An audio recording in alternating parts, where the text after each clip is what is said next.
Hola a todos, bienvenidos a otro episodio de Derrumbando el Muro.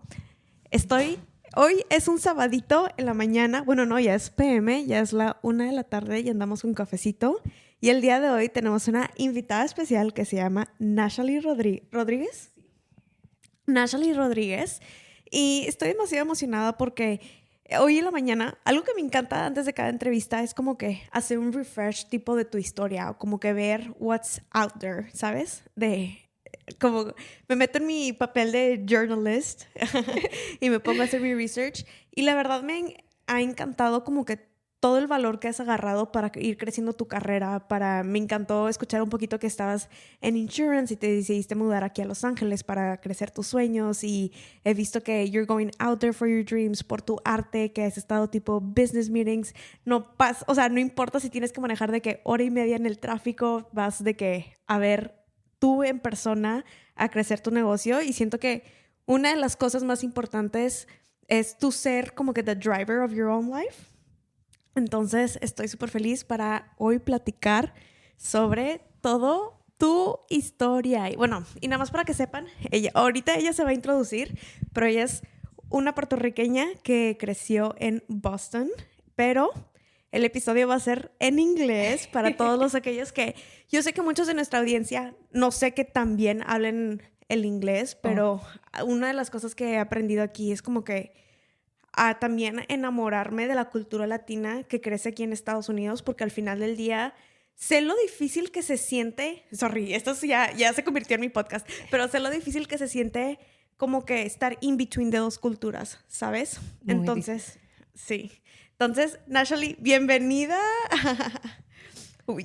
Si quieres practicar tu español, lo puedes practicar. En esta comunidad no juzgamos para nada, al contrario, estamos aquí en un camino donde... just go for it, ¿sabes? Yo también soy súper pocha, así que no te preocupes.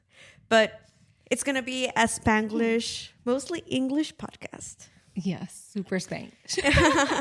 And Puerto Ricans are known to be Spanglish. It's so Dude, common. the first time that I had a Puerto Rican roommate, shout out to Lali if she ever hears this. She's studying medicine in Puerto Rico right now, actually. And the first time I heard her speak, I was like, what language? Yeah, what language are you speaking? We speak super fast, right? Like, yes. Super fast, but my Spanish is not like Puerto Rican Spanish, unfortunately. Like I get made fun of all the time for my Spanish. Of course, because Being you didn't here in LA. You didn't grow up in Puerto Rico, you know what I mean?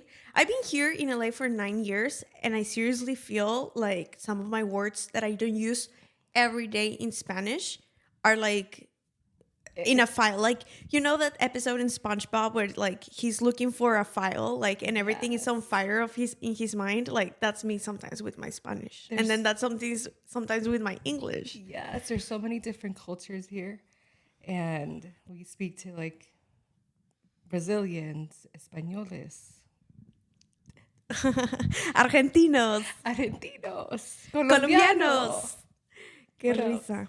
Everything. Peruvian. So it's hard to just have a specific, accent. Yes. Well, first of all, I want our audience to get to know you. So tell us a little bit about your story, like who you are, what do you do, how old are you, and like what were your life as a childhood growing with like Puerto Rican parents here in the United States. Okay, I grew up. Don't get nervous. I'm so nervous. This is the first time I'm on a podcast today. But I've seen your YouTube videos. You're really you speak really good. It's exactly the same. Okay, so my story. Let's see, where do I start? I moved from Boston to LA. And really because of the weather, everyone's always like, what made you move to LA? And I say, the weather, there's nothing like LA weather. Nothing beats the sun. And you pay for it too. You pay for it. Yeah, everywhere you go, it's like, it's not as good as here. Right? Yes. No, you pay for the weather, you pay for the beach. But tell us a little bit about like, what do you do? How old are you? Okay. And what it was like growing up with Puerto Rican parents here in the U.S., in Boston. So my parents lived in Puerto Rico. I was born in Puerto Rico, but as a baby, as a newborn, I was brought to Boston.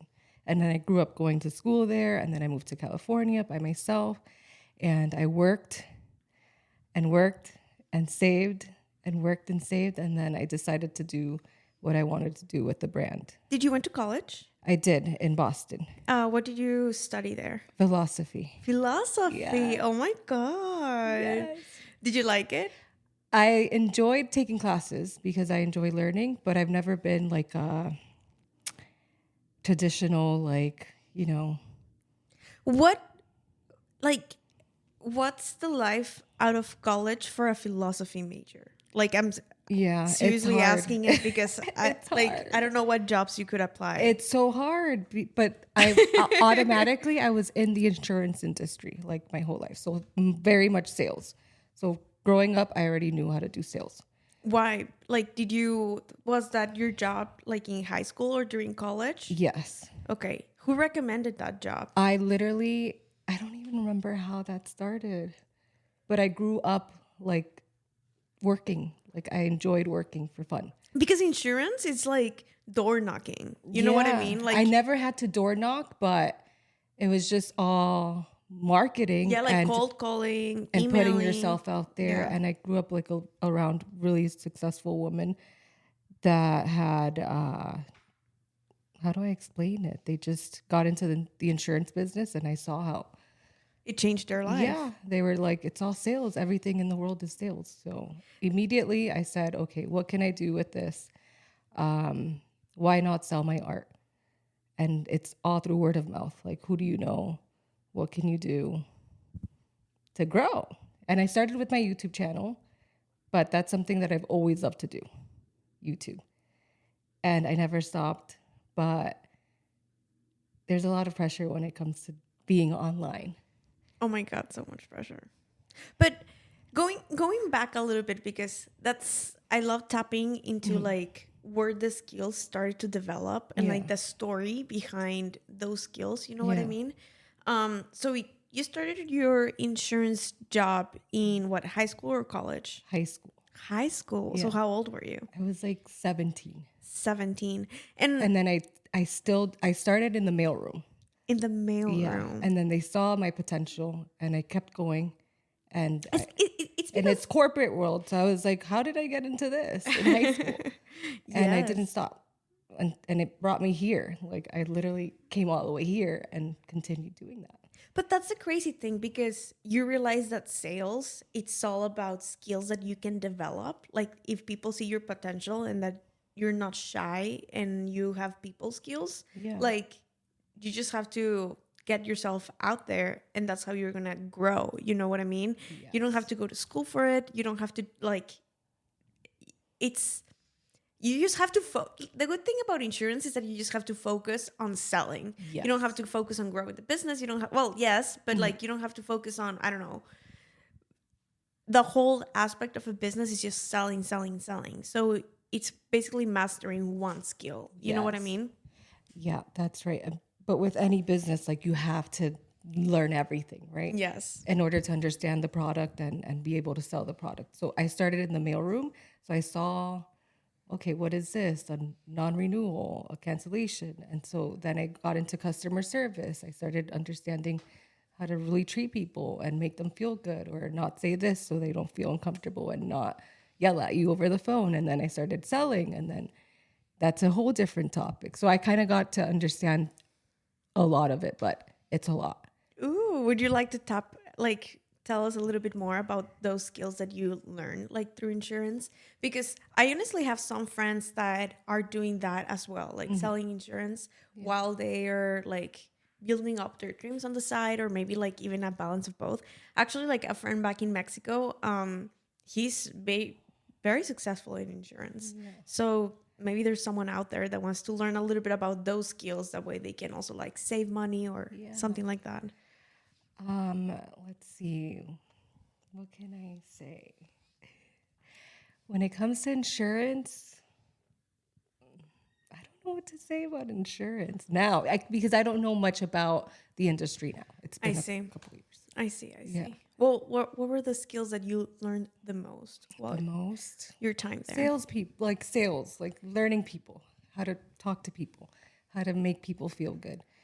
And the number one thing would be, let's see, always following up. Always following up. Yes. Always following up. Like, it might not be now, but maybe later. It's about relationship building. Yeah. It's really being a good person and hoping that someone wants to work with you.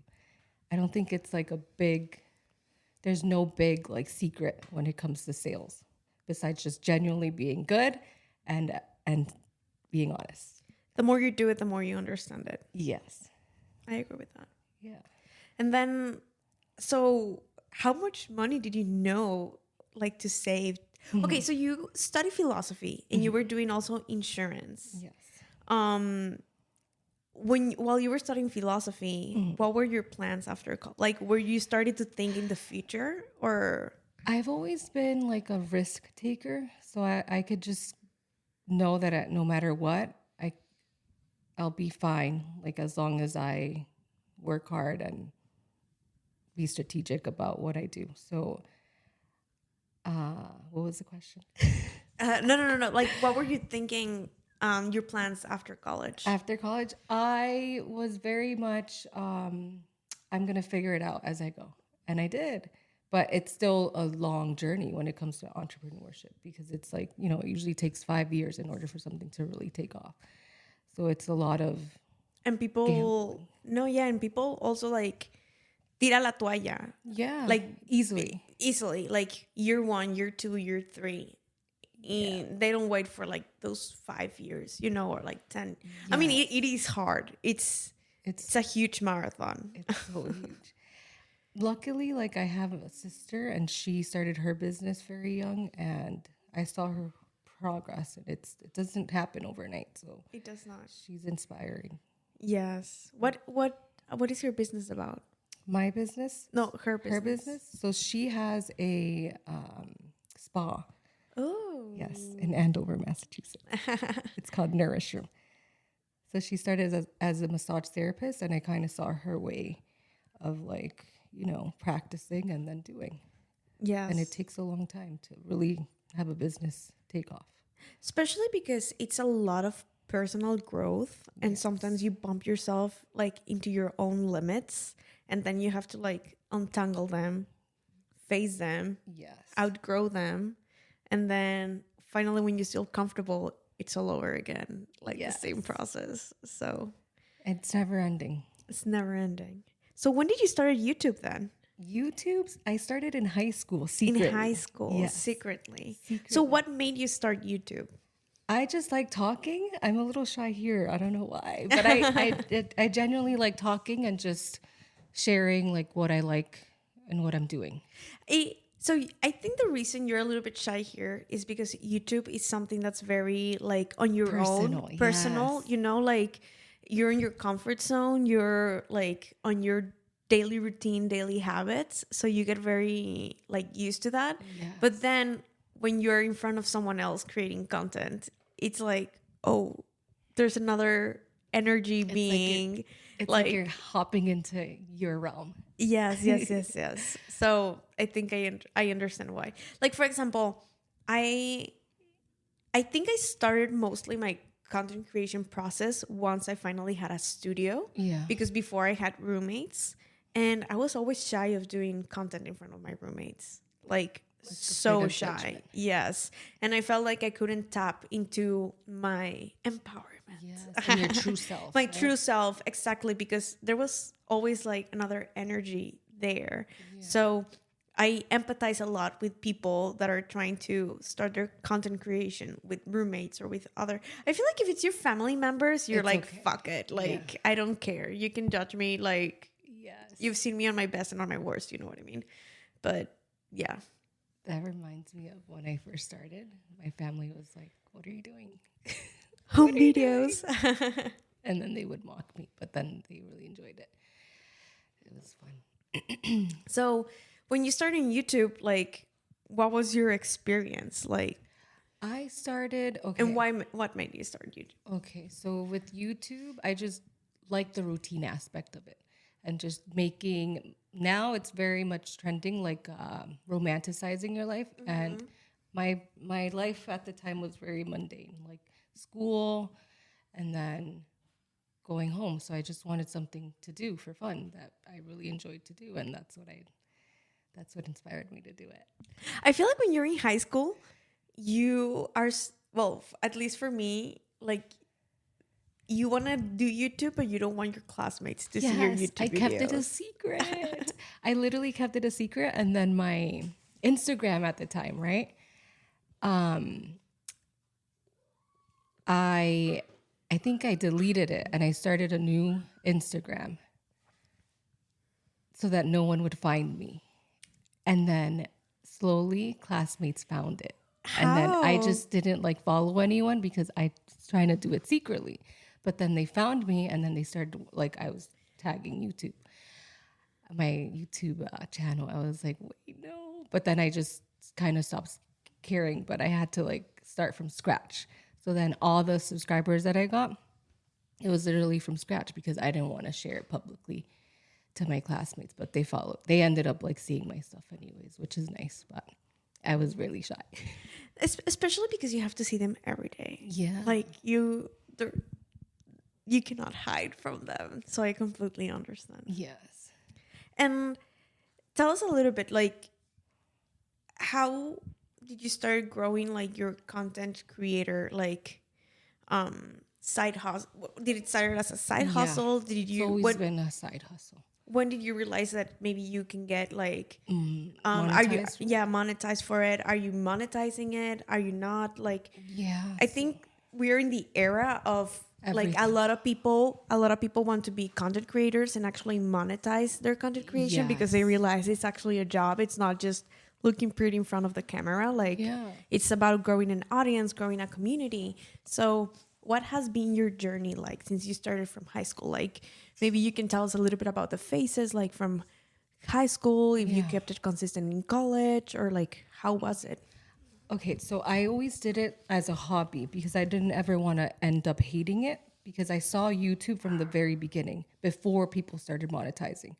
So I saw the burnouts, I saw people changing, and the titles changing, being more clickbait, and it kind of lost what I really loved from it. So I said to myself, just authenticity. Yes, and that's what made me kind of like look at it long term and say, I don't want to ever burn out. I'm okay with just doing it for fun. I don't want to end up hating it. And then the time that I did take it very serious, because I had to like monetize somehow, I did end up kind of hating it. But you have to be consistent. So the way to monetize, right, is to be super consistent and be yourself, but consistency is key. And that goes with everything. But I think within that consistency, you have to learn to, as you say, to not hate it. You know what I mean? Because, okay, I'm going to keep it consistent, but then you start following the rules that you see out there in YouTube, and you're like, okay, I'm going to start following those rules that makes you grow. But then you're like, it's not like something, it becomes like a job. Exactly. Because you have to do it a certain way. And I think that's what people forget about when it comes to, doing something creative, that there's still some kind of consistency that you have to keep up with. And no, I don't like consistency. I don't like consistency, but it works. Yes. And it's important to be consistent, but that's a hard part. That's the hard with part. Anything, being consistent in your life, in your relationships, like in your health and your diets, it's all consistency. Working out. Yeah. So I think some people really enjoy it. I don't really enjoy it, but it works. Yes. And just putting your head down and just doing the work. And I see it a lot, like in Derrumbando el Muro, like the podcast. When I consistently do uploads, I get the most listeners. I get the most like downloads. I get the most like people are sharing mostly on Instagram. When I skip a week, seriously, a week. Yeah. Like a week. It's not even like it could happen like I got sick, or like I was going through a burnout phase or something. And it's just like, fuck. It's like starting. Like sometimes it feels like if you are not consistent, you have to start a little bit over. But of course, you don't start from step 1. Maybe you start from, you were in step 8. Now you have to start from step 6. Like things like that. It's like I always see growth as like the stock market. You know what I mean? Like it goes up and down, but the goal is to keep going up, regardless if there's ups and downs. But I understand the love and hate relationship. The love and hate relationship with consistency. Yes. It works like that. Like you just have to stay consistent and see the results. But I remember when I really needed to like make money because I was taking it serious, I had to do things I didn't like to do, like what? Modeling. I was like, Really? you know what? I have to take advantage of your beautiful body. Yeah, and I was like, I even asked my subscribers, I'm like, guys, is it really like about showing your tits? Yeah, I was like, sex really does sell. Do I have to like show a little cleavage here?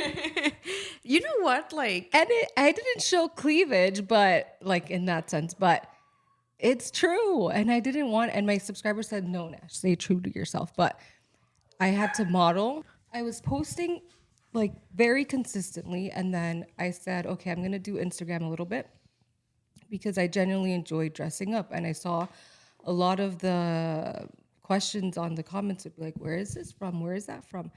And I'm not a shopaholic, you know, but I had to become one for that time because people kept wanting to see like outfits. So I was like, okay, I have to start shopping more, which is not a bad thing, but I generally am okay with like 5 pieces and rewearing it and adding like a nice staple piece.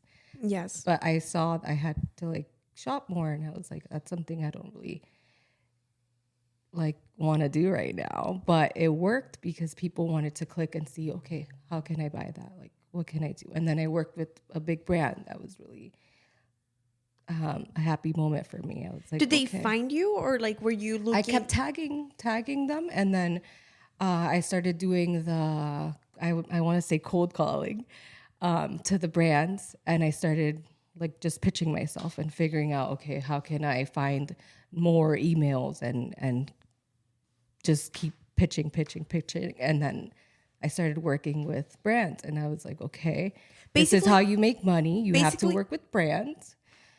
And I was like, wait a minute, this is not what I wanted to do.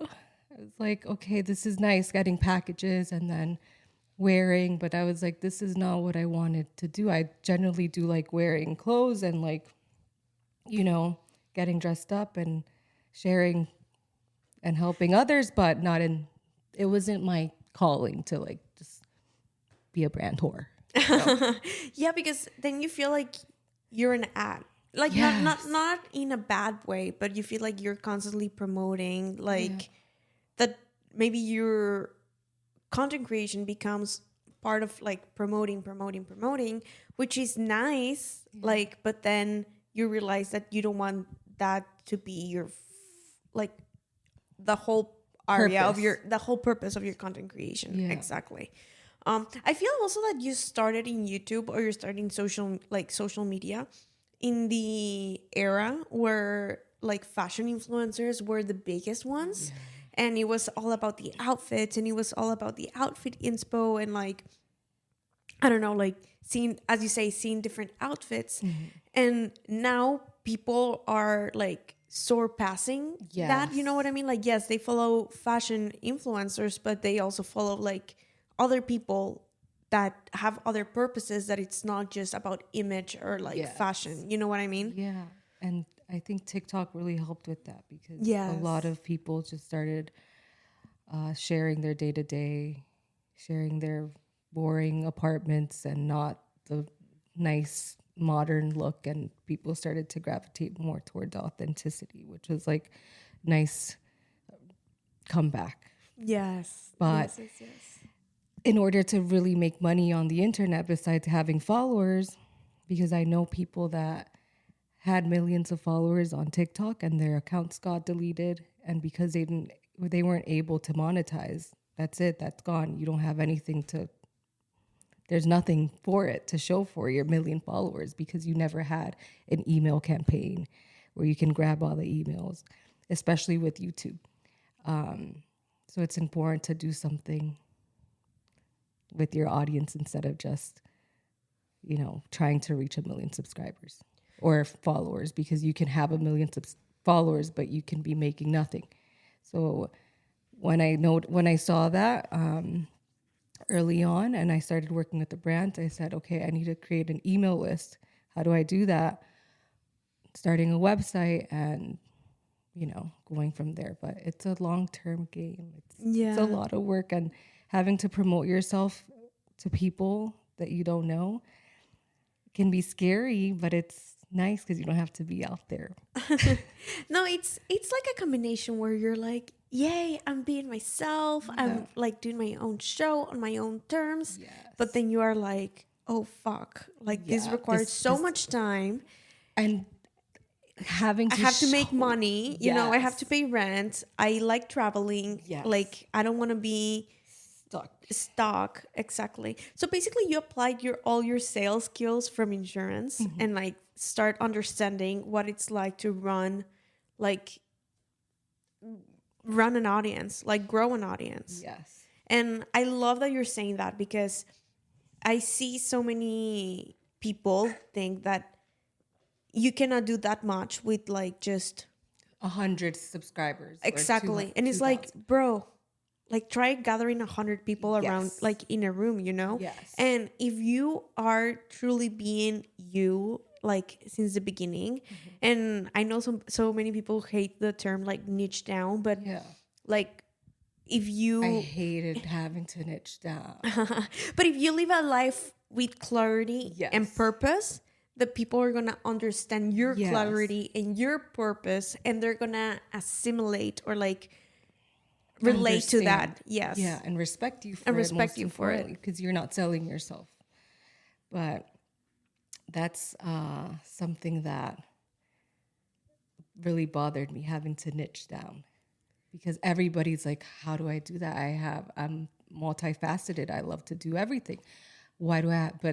You can grow an audience way faster that way. I never wanted to do that, which is why I've kept like YouTube the way that it is, which is just for fun. No, so okay, how did you start your email list? I feel like so many people, even brands, like seriously, it seems I'm currently doing a lot of business coaching, and I see so many brands that they don't put an effort into their email list. Yeah. And I love that you said, like, as a content creator, you notice that it's very important to have an email list, because it's like you have not control, but like direct communication over your audience, regardless the platform. Yeah. How did you started that? Like, what did that process look for you? It was starting my own website, like with my art. And then I know for like, because of others that have, shared with me, the best thing that you can do is to have a freebie on your anywhere. And that's how you start gaining that email list. But I also gained it actually going into the stores and talking to galleries, and there's a whole email list there. This has nothing to do with like the online aspect of it, but they have to create their own email list too, which is physically in person. So this is a whole different industry, because it's not so much social media, the art, but I know online that's the best way to do it, freebie.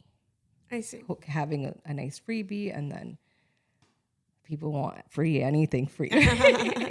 What was your freebie? My freebie? I never had a freebie on the thing. I had it physically.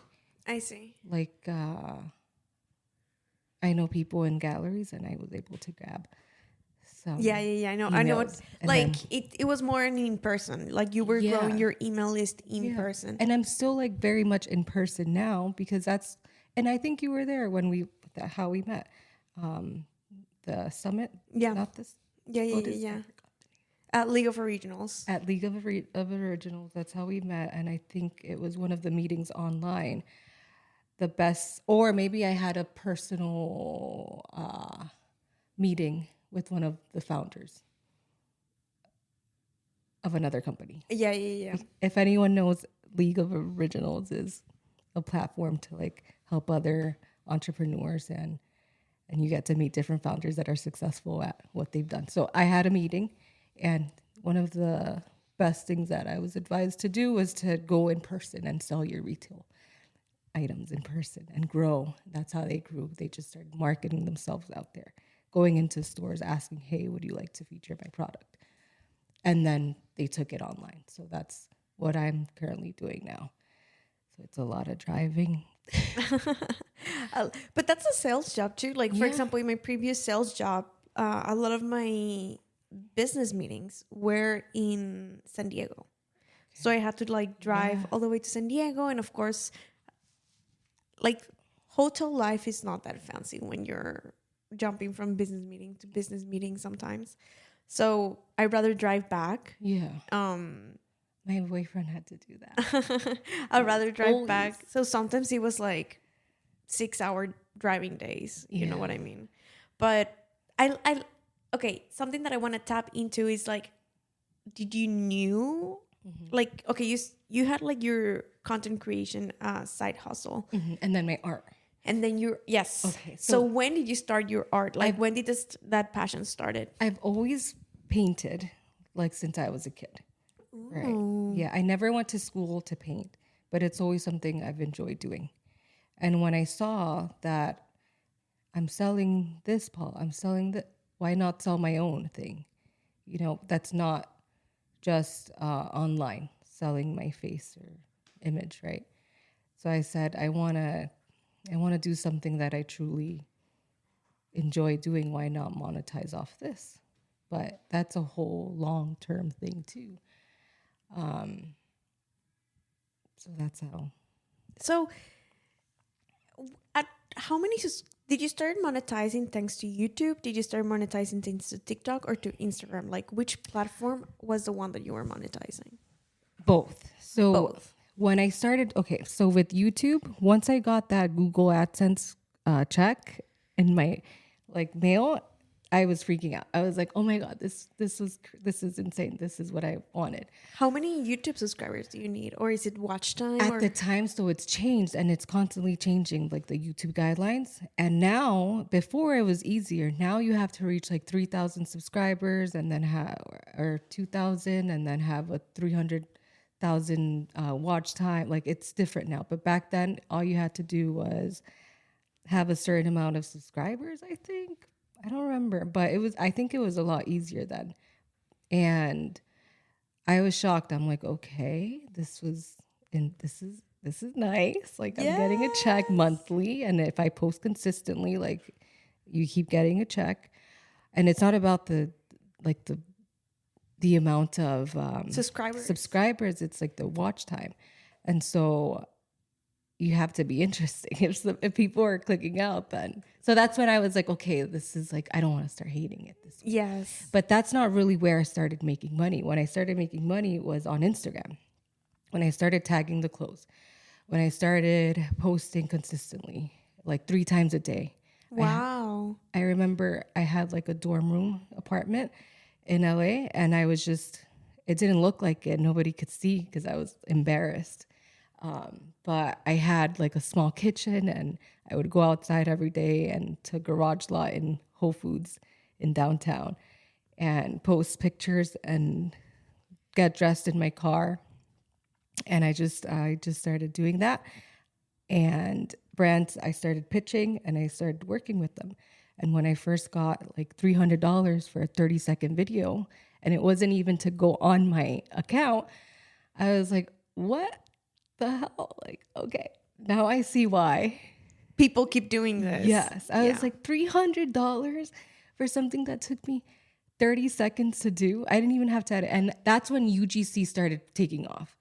And I wish I had kept doing that. Which year was that? That was like during COVID. During 2020. Yeah. So I had a lot of like time. Like that TikTok, when TikTok started blowing up as well. Yes. I had a lot of time, right? And I was like, oh my God, this is insane. UGC, like everyone was like, you should do UGC. Like you don't have to show your face. That video, like $300 for that 30-second video, I never saw in my life. I don't even think the company posted it. What? But it was a brand that I was like, I enjoyed. Which brand was it? It was a Deck of Scarlet. It's not that big, but I remember some of my smaller YouTube subscribers. How do you like some YouTubers that I used to watch? They started working with them when they were small, and then the company kept growing. Like I saw the whole progression with that smaller brand, but it's still a good brand. Of course, I do my research on YouTube of like ways to monetize your content creation because like I'm following, I mean, my business goes way more like past more content creation. Yeah. I know monetizing is going to be like something additional to what I do. You know what I mean? Yes. But I was starting to do my research about like how do you get these deal brands and like what's the average that they pay and things like that. And they say that's medium brands, which medium brands, if you think about it, like not that many people know them. Like it's a very niche community as well. You know, like they start very niche community. And if you're seeing it everywhere, that's when they're like blowing up. You know what I mean? Like I feel like you have to be everywhere to actually like grow on the Glossier level, like Aloe level, you know, like Lululemon, like those. It's like UGC. Yeah. People at the beginning had no idea because it was only for the people that were actually doing content creation, regardless of the money of UGC. You know what I mean? Yes. But then with TikTok, like during that COVID era, like UGC creators started like blowing up, you know, and so many people realized like, oh my God, I can do that for a living. I didn't know that was a job. Yes. And it was so enticing because so many people didn't want to show their face. They were shy. So they were like, oh my God, I can make $300 just showing my hand and a ring on my finger. Why not? And that was great. And I think the main issue that people have is that, I mean, I feel that way a lot, that everything dies out or it's too late for me because it's blowing up now. I can't make money. Everyone's doing that.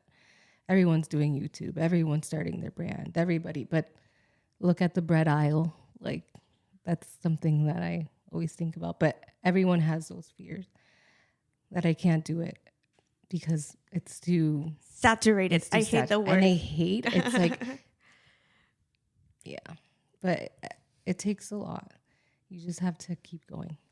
But I also believe that like, even though it is saturated, like you always have something new to bring into the table. Yes. If you know yourself, if you explore yourself, if you're not afraid to experiment, you know what I mean? Yes. So I think that, yes, you might feel that it's too saturated or like there's so many, like, for example, for my coaching business, of course, I went out there, did my research, like started seeing what other people were seeing. And then I started getting very scared or like, because, oh my God, there's already like so many people talking about what I want to talk, you know? Yeah. And I discovered it by myself even before I knew there were already people out there talking about this. But then I was like, you know what? Actually, that means that there's more need for this. You know what I mean? And I have my own way of telling a story. I have my own way of like telling my journey. You know what I mean? At the end of the day, like the girl that's doing coaching here in LA, that grew up here in LA, has a very different story than me, that I grew up in Mexico and came here and studied chemical engineering and then moved, like shifts career. You know what I mean? Like it's another story. So I feel like even though people feel like it's saturated because they see a lot of creators that have like 1 million subscribers, like 30K, 50K, and there's so many amazing things that you can do with like 200 followers, 2,000 like 2,000 followers. You know what I mean? Like, and you can make a big change to those 2,000 people. You don't have to like aspire for the 1,000,000 followers when when you're not even happy with 2,000. You know what I mean? Yeah. It's about how you share your story. Yes. And people like you for you.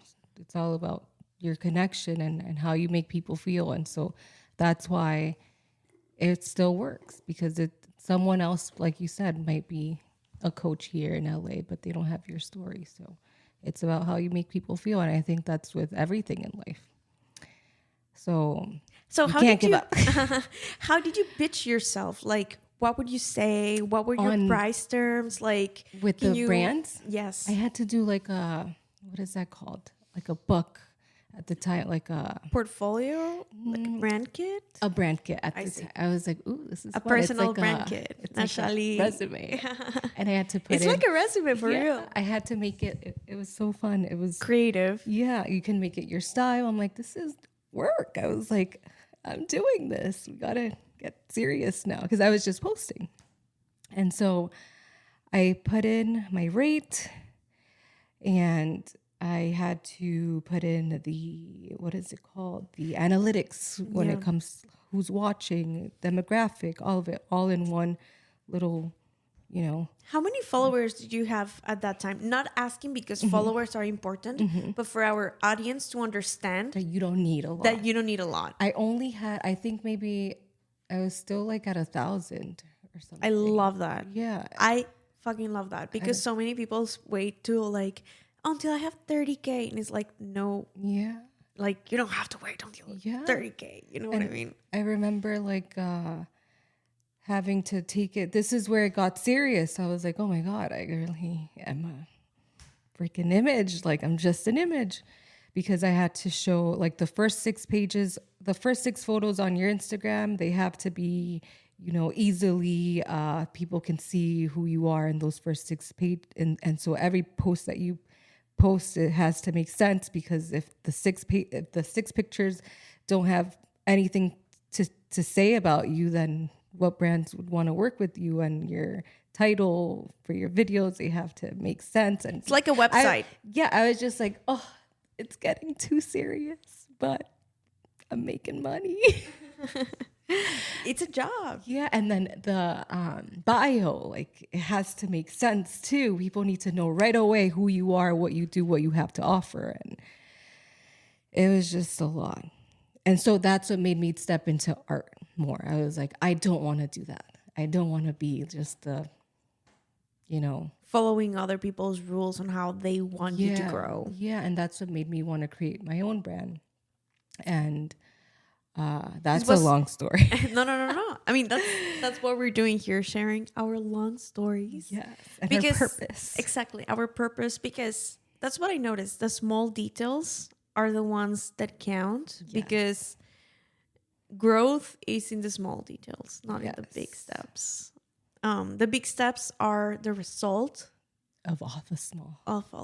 Yeah. And it's a long journey, but that's what we're here to do, right? We have to enjoy the process, because why not? Like, eventually we know we're going to get where we want to be if we believe in ourselves. And your mind has to be stronger than everything, because you have to believe in yourself. If you don't believe in yourself, how do you expect somebody else to believe in yourself?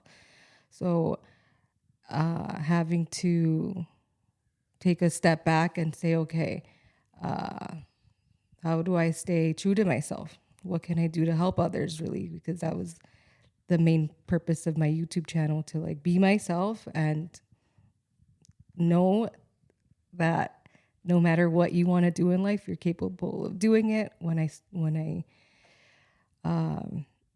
moved across the country, I shared that journey, and people from my hometown were really inspired by it. And I was like, how can I continue like helping in a way others without like selling myself? And so I had to look at my art and say, how can I, this is what I enjoy doing. How can I help others now? Because I have a story with each art piece, but how am I helping others besides it looking pretty and obviously and doing what the audience wants? Yeah. Like, but I say in audience and entre comillas, because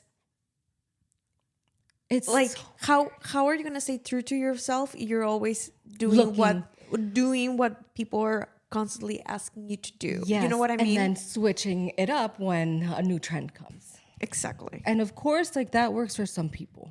It works because we see You it grow all faster. the time. Yeah, you grow faster, you make your money, and everyone appreciates it and also respects it too, because they know that they have, kids to feed and a house to pay. So that works for them too. But I don't know, like. No, but like, just look at this. This is what it's like, the popular kid in school. Like everybody knows them, and like everybody's like, oh yeah, he's so cool. But then at the end of the day, like, who are, like, do people really know them? Like, who are their true friends? And then there's that person that, like, maybe he's not the most popular or she's not the most popular, but is the one that has like really, really good friends. Yes. Really, really like strong connections with the people that they hang out with, And I feel like it's quality over quantity. And many people see the quantity in social media right now. You know what I mean? And it's like, bro, if you have 5 followers, imagine having, like, Jesus had 7 or 12. I don't even remember how many los discípulos de Jesús. O sea, like, he only had 12 and he make a fucking Bible. You know what I mean? Out of those 7 true followers. Like, that's what I think to myself. You know what I mean? Yeah. And even he got hated on what he was saying. And even he got, this is not a Christian podcast, by the way. But like, just think about the big movements that he made with just fucking 7 or 12. Like, I don't know why the number 7 came to my mind, but it's 12. It's followers. It's about how you leave people feeling, like that true connection with others. And I think when I first moved here and I met someone that lost their whole entire following and their life changed, like, why did they lose it? TikTok at the time, and they're still like this. They're very like restricting. Like, if they don't like something, they'll flag you or like ban you all the time. And I don't know, I don't remember what it was, but their account kept getting flagged. And you know that, and they lost the account. And then what? Okay, you have 1 million followers on TikTok, and then half of that on Instagram. You don't have an email list. Your products aren't selling because, it's hard to market. You have to spend a lot of money on marketing. So I saw that and I said, oh my God, I don't want to do that. I don't want to do all this work for a platform for it to just get deleted. It's like, that's so funny because I was listening to a podcast before you arrived about this girl that she's a business coach as well. And she was like sharing a lot about her philosophy about growing a business and things like that. And one of her followers was like, you sell air. Like, basically, like, what you're selling is like bullshit, And everyone keeps saying that about the little bundles. Like, oh, if you don't realize that you're the product, if you're getting sold an ebook or what is it called, like something online, a digital product, then you, that's like marketing or something like that. Yeah. But it's not, because you find valuable information, and based on the person that you want it from, because you like their personality, then it's valuable to you. Well, you're not selling to the haters. You're selling to the people that have felt inspired through your journey and want to learn from you. And support you and continue learning your ways and dig deep even more, like now officially pay you for something, their time, because they find you valuable. So yes. Oh, so she was saying that, like, one of the things that happens if you get very involved with the haters is that then they can report your account. Yes. Because people don't, for them, you're selling air, you're selling bullshit. And people don't like that. Like, it makes them feel angry that for some reason you're monetizing for your great efforts, but that's unfortunate. And your energy and your authenticity and so many things. Yeah. But that is fucking crazy. That someone like That air. No. That someone actually finds so much hate in their heart about what you're saying to even go and report and accept and like affect your income. Yes. Affect your work. You know what I mean? Yeah. And it's sad. It's very sad. But I think the misconception of social media being easy or like working, it's the same thing as a normal job. It's harder because you're not getting paid for it most of the time. Until you finally do, then your work, like you actually get compensated for your work. But for a lot of the time, you're not getting paid for a lot of the work that you do, and it's way more work than working for somebody else because you're not getting paid for it. Yeah, and there's so much more to do. I remember sitting in the office when I was in the insurance industry. And I was bored. I was getting paid, and if I sold that was great. But you're just there. You're like, oh, I have all this free time, and I would still be working on YouTube or something. And I was like, okay, what can I do with this time? But you're getting paid, you know. Yes. And so like you start making money, and then why wouldn't someone want to see you succeed? But unfortunately, there's a lot of that. Yes. And it's sad. And I think, there's a lot more to say about it.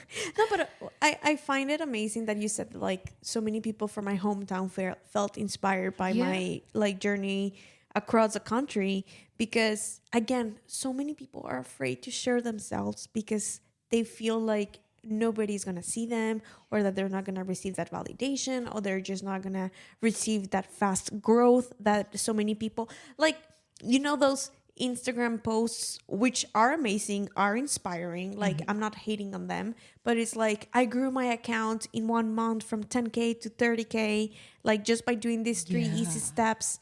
And I feel like that's amazing because they show you a way of growing. If your goal is really to grow, but at the same time, they don't like. What about community? You know what I mean? Like, what about like, what's you know what I mean? Sets you apart, yes. And it's like the algorithm.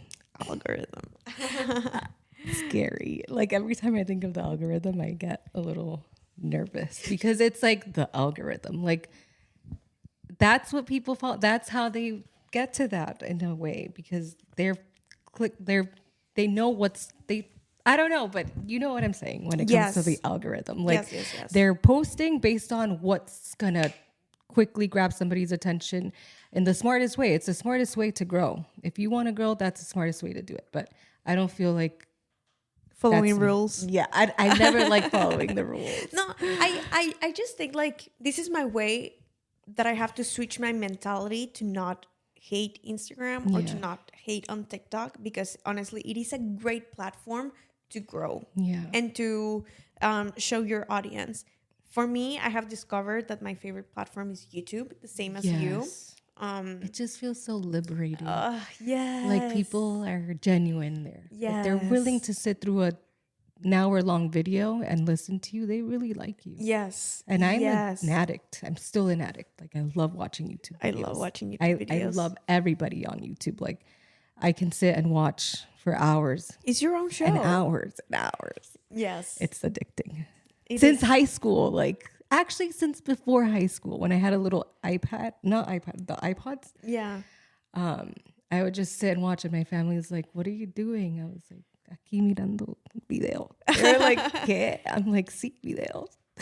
YouTube. They're like, "No entiendo." And then look at where it's at, and it wasn't big at all back then. Yeah. And I was actually seeing this interview from Alex Cooper. I don't know, from Call Her Daddy. Yeah. And she has her like own media company now and has like other creators under like her umbrella. Yeah. And something that she said was like, if you see people are like doing something, please do the opposite, because honestly right now I see so many creators copying and doing the same thing. And I think the goal of this platform is to show who you are. Yes, you know what I mean? Something different, something unique. But people don't want to fucking do it because they want the fast growth. Yes. They want the fast result.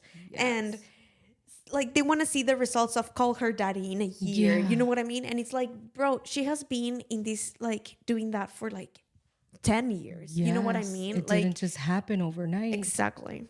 But it's nice when it does, but it doesn't just happen overnight. It looks like it does, but it doesn't. It takes a lot of work. No, because when you're finally getting to know, like when everybody's talking about you, is because you already blew up. Yes. You know what I mean? Yes. But when they didn't see the hard work and the ones that do, like, you have to appreciate. Yes.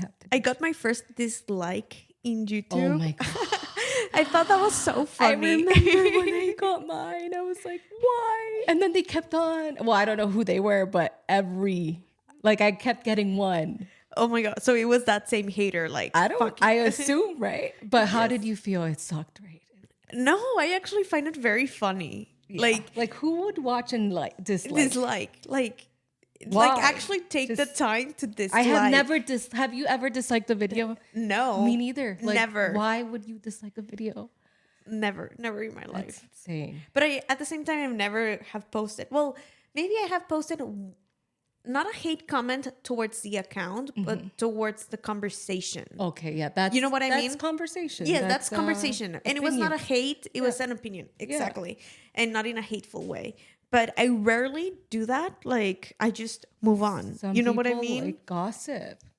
Some people love, like, I feel like the people that really enjoy gossip are the ones that probably do that. I don't know. Actually, or someone that just really doesn't like you. Are you the type of girl that sees the comments? Yes. I love reading the comments. Yeah. And sometimes I'll hide my phone away from my boyfriend because I'm just reading.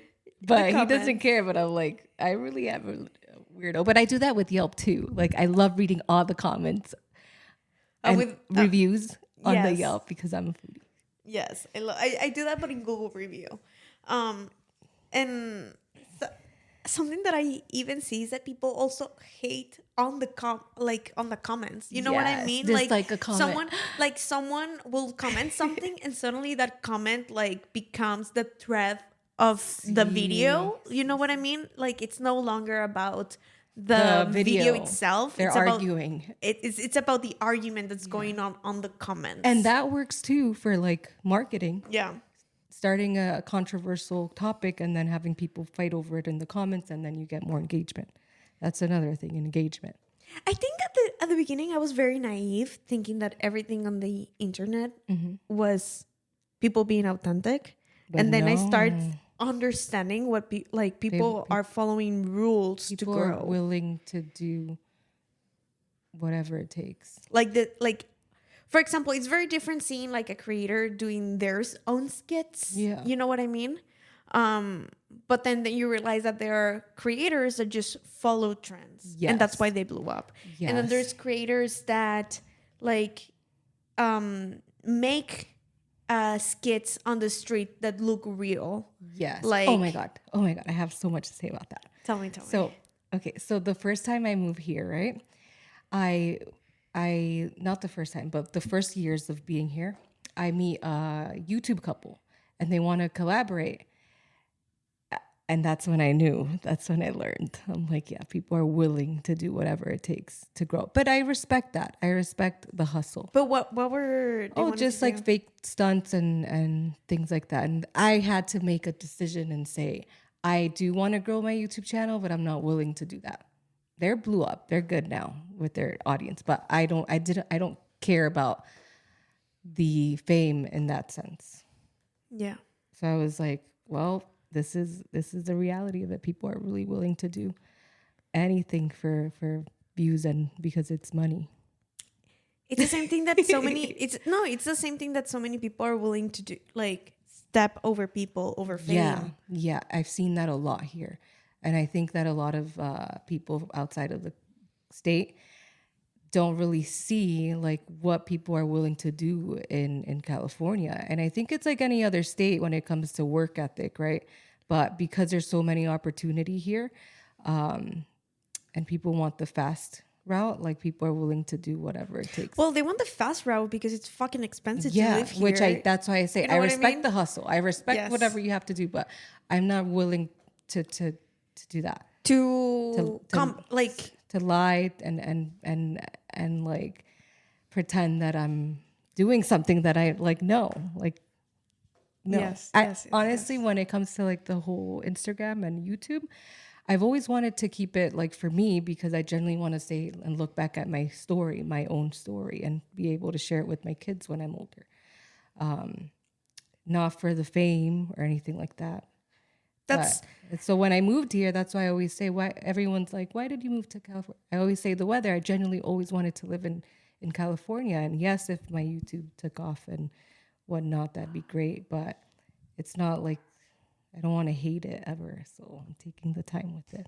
I love it. So tell us about your experience. Like, how did you decided to move for the weather? Like, how was your how did your experience like moving like here? To the opposite side of the country, like by yourself? So I was like, okay, I'm working a 9 to 5. It's New England. The weather is brutal. Like, you're driving in the morning at 7 a.m., maybe 6 if you have a long commute. We had different offices, and so I would go to a further office at the time, and it was so bad. I was like, I don't want this for me. Like, it's not just and if it wasn't insurance, it would have been something else, like, you know, a regular 9 to 5 corporate life. I said, no, I have to do something about it. I look at my coworkers, they were a lot older than me, which I appreciate because they taught me a lot. And I said, it looks like with anything in life, you just have to sacrifice. And this isn't where I want to sacrifice. So I said, I'd rather go sacrifice somewhere else. So I saved up money. And within a year, I just decided to pack everything in my car and drive across the country. What did your parents thought about that? I don't know if they actually believed me. But at the time, they were going through a lot in their relationship. And I'm the youngest one in the family, so I kind of... You're like the baby? Yeah, and so my sisters were older than me. And so they were like, if they had their lives figured out, or they were figuring out their lives. And I was just like, yeah, I think I'm going to go ahead and do this somewhere else. Yeah. And I just took the leap, and I had debt, like, you know, I had to just do it. And at the time I didn't have debt, but being in California, you pay for it. So I saved enough money, and I had debt, I paid it off, and then kept going. But like, you have to do what you want to do for yourself. So something that so many people struggle with is with saving. Like, any tips for saving? Because seriously, there's people out there, which is nothing wrong, because it's something that we're not being taught. Yes. You know what I mean? Like, did your parents teach you how to save, or how did you, your dad? My dad, because my mom is an overspender. But not her. My dad was always like, save. No credit. Like, but build your credit, but don't think. And I started like learning about money at a young age, because I did a lemonade stand, and I saw how much money you could make with just a lemonade stand in front of my house. Cute. And my dad was like so happy, because I was like making money and learning about it. I was like, we need to make more. We need 2 sizes now, small, not just small. We need a medium, and we have to figure out how to make more lemonade faster, because we're selling out. What could we do? It was a whole business in front of my house, and cars would just stop and pay because I was consistent with it. And so was it a good lemonade? I want to say it was freshly squeezed. Freshly squeezed. That's so cute. And so that was my first, how old were you? I think I was I don't know. I think I was 10. That's so cute. I don't know. But it was fun during the summer, East Coast summer, lemonade stand. I was just happy. Like you could see everyone leaving work and seeing a young girl, like it's a cute thing. Like I see it now, and I remember like my time when I see a cute little lemonade stand. But that was my first like introduction to money, or what it was like making money. And then I saved, not from the lemonade stand. I did something else with my dad, and we had a business meeting. And I was like, okay. So he was serious about this. Yeah, but he was serious. I was more serious, but I think he didn't realize how serious I was. Yes, because how serious can a 10-year-old be, you know? Yeah. Well, that was the first thing that I did. And then I did something else with my dad at home. And we got the whole neighborhood involved. And I was like selling chocolates, like in the house, because we lived in a townhome, right? And so everybody was like, there was no like store around. So I was like, I'm going to sell candy in the house. And I would sell candy out of the house for fun. Like I would go to BJ's, or here they call it Costco, and we would buy a whole bunch of candy. And I was selling it, and I kept all the profit. My dad convenience store. Yeah. And it was like it was so cute because I enjoyed opening the door. I didn't have a lot of friends. I knew people, like customers, but they were... How did they know that, like, they... My sister was the one always outside, and I'd be like, tell them, like, I would go just to see if anyone wanted candy. That is so cute. So I'm an extrovert when I want to be, and an introvert most of the time. But that was my first really, like, serious. Well, you know what? I start realizing that so many people say like, oh, I'm an introvert, but then like, oh, I'm an extrovert for this.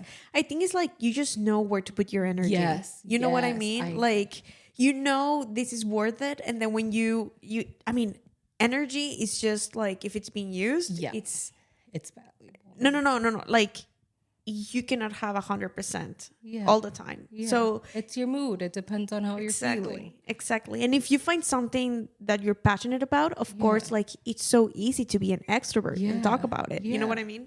Yeah. So that was where I was putting my energy, selling candy for fun. My dad was like, okay, what do you want to do now? Because we would sell out. And then my sister, I remember she would have date nights, and her and her boyfriend would have chocolates that I didn't know. And I was like, you owe me $5 now. Stop eating my chocolate. I don't have any for tomorrow. Kit Kats and Snickers. I was like, oh my God, like you're ruining my business. Yeah, because I would sit there and check out my profit and like, your inventory. Yes, inventory I think control. I was like 12 maybe at that time. I don't know. But then that's how I learned about saving too, because I saw my sisters were older than me, and they were asking me for money. I was, oh my God. They're like, Nash, do you have an extra do you have $100? I was like, yeah, here, but pay me back, okay? Yeah. and then interest, 5% per week. I never got like, I wasn't like that. But no, you're too young. I was too young, but I should have. Now I know. But that was what helped me like be a saver. I was like, okay, I have to calculate my expenses and see what I can afford. Did you put yourself a goal like, oh, I'm going to save 10%, 15%, 20%, or it was more like quantity? Like, so I'm going into details here because I feel like that's what helps the audience. Yes. You know what I mean? I think once you start saving, you get addicted to saving, and then you don't, because you see it compounding and growing. And I was like, okay, I'm gonna. At one point, I would just save whatever I could, and I didn't care about a pair of jeans or new shoes. And so when it comes to tips, like for saving, as you said. One of the biggest ones is see what you can actually afford to spend at the end of the month. If you're left with $300 at the end of the month, maybe you shouldn't be buying that purse at TJ Maxx or that. You know what? That new phone. I don't know, but really look at your expenses. Say, okay, this is what I have. This is my budget. What is your budget? You write down, what are my bills? I have a phone bill, $60. My rent is this. You see how much you have. You take a look at what you earn at the end of the month total. What is it that you earn? You subtract that from your expenses and you see what you have left, and you decide to save what you want from that. But if you're overspending or spending it all in the month, you're not doing anything with your money. You're never going to save. Were you afraid to use your savings to move across the country? Not really, because I knew that I was going to spend it anyways. And I think once you start to really take big risks, like you have to be okay with being at zero and knowing and believing in yourself to make it back. Yeah. And I think I learned that early on, because I learned that early on. So once you know that you can How did you learn that? Once you know that you could be at zero and life is going to be okay. And life is still going to be okay, and that you're going to make it back, then you're okay with taking risks. But you never want to be at zero. No. But it's just for a moment. It's like when you're sick, you're not afraid, like, am I going to live like this the rest of my life? Like, no, it's just a phase. Yes. And it's like having to work your true job while doing your hobby. Like, you don't want to do that, but you have to do it. Like when my sister started her company, she had to do Uber. Before leaving, I would make extra money working at my job at the time in Massachusetts. I would do Uber, I would do karate and teach kids, like do the whole thing. Wow. Yeah, I did so many side hustles just to save more. So when you want something, you'll do whatever it takes. It might be a little embarrassing, or you might feel like, oh my God, but you have to do it until you get to where you want to. That's when I'm like, don't be embarrassed by your story. Don't be embarrassed of your growth. I used to be so embarrassed to like share my story. Like in when I had my small little apartment, I was like, this is so bad.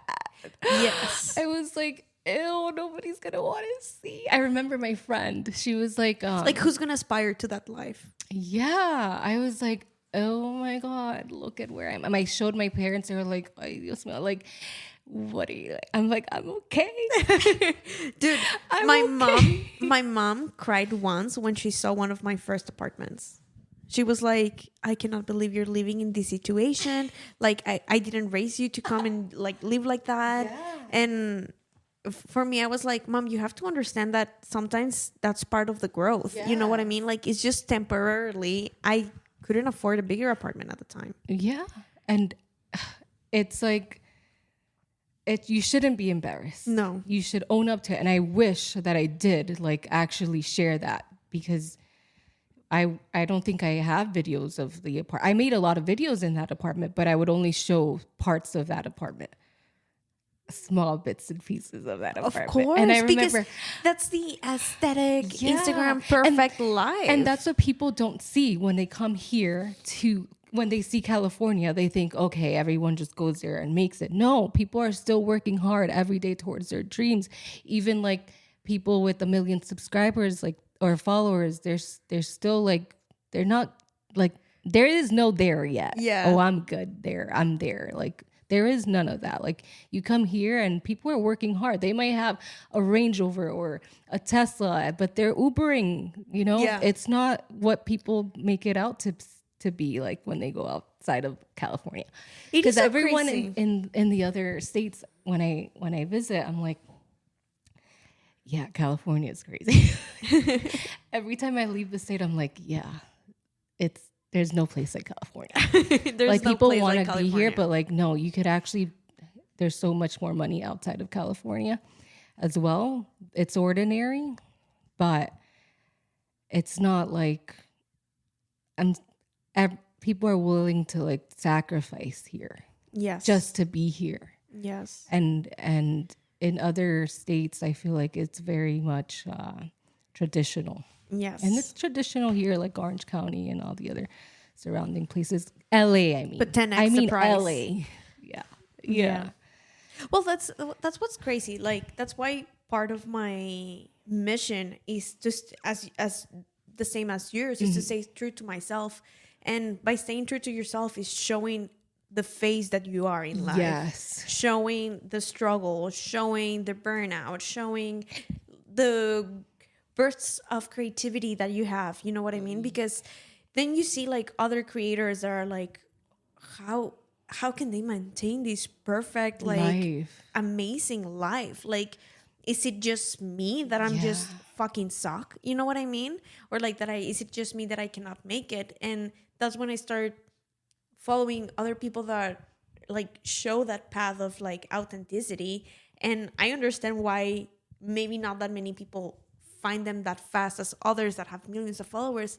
And it's because people like seeing the Instagram perfect, you know what I mean? But that's not the reality, and it works. But then you see a lot, and this is what opened my eyes of like, okay, I can do my YouTube videos.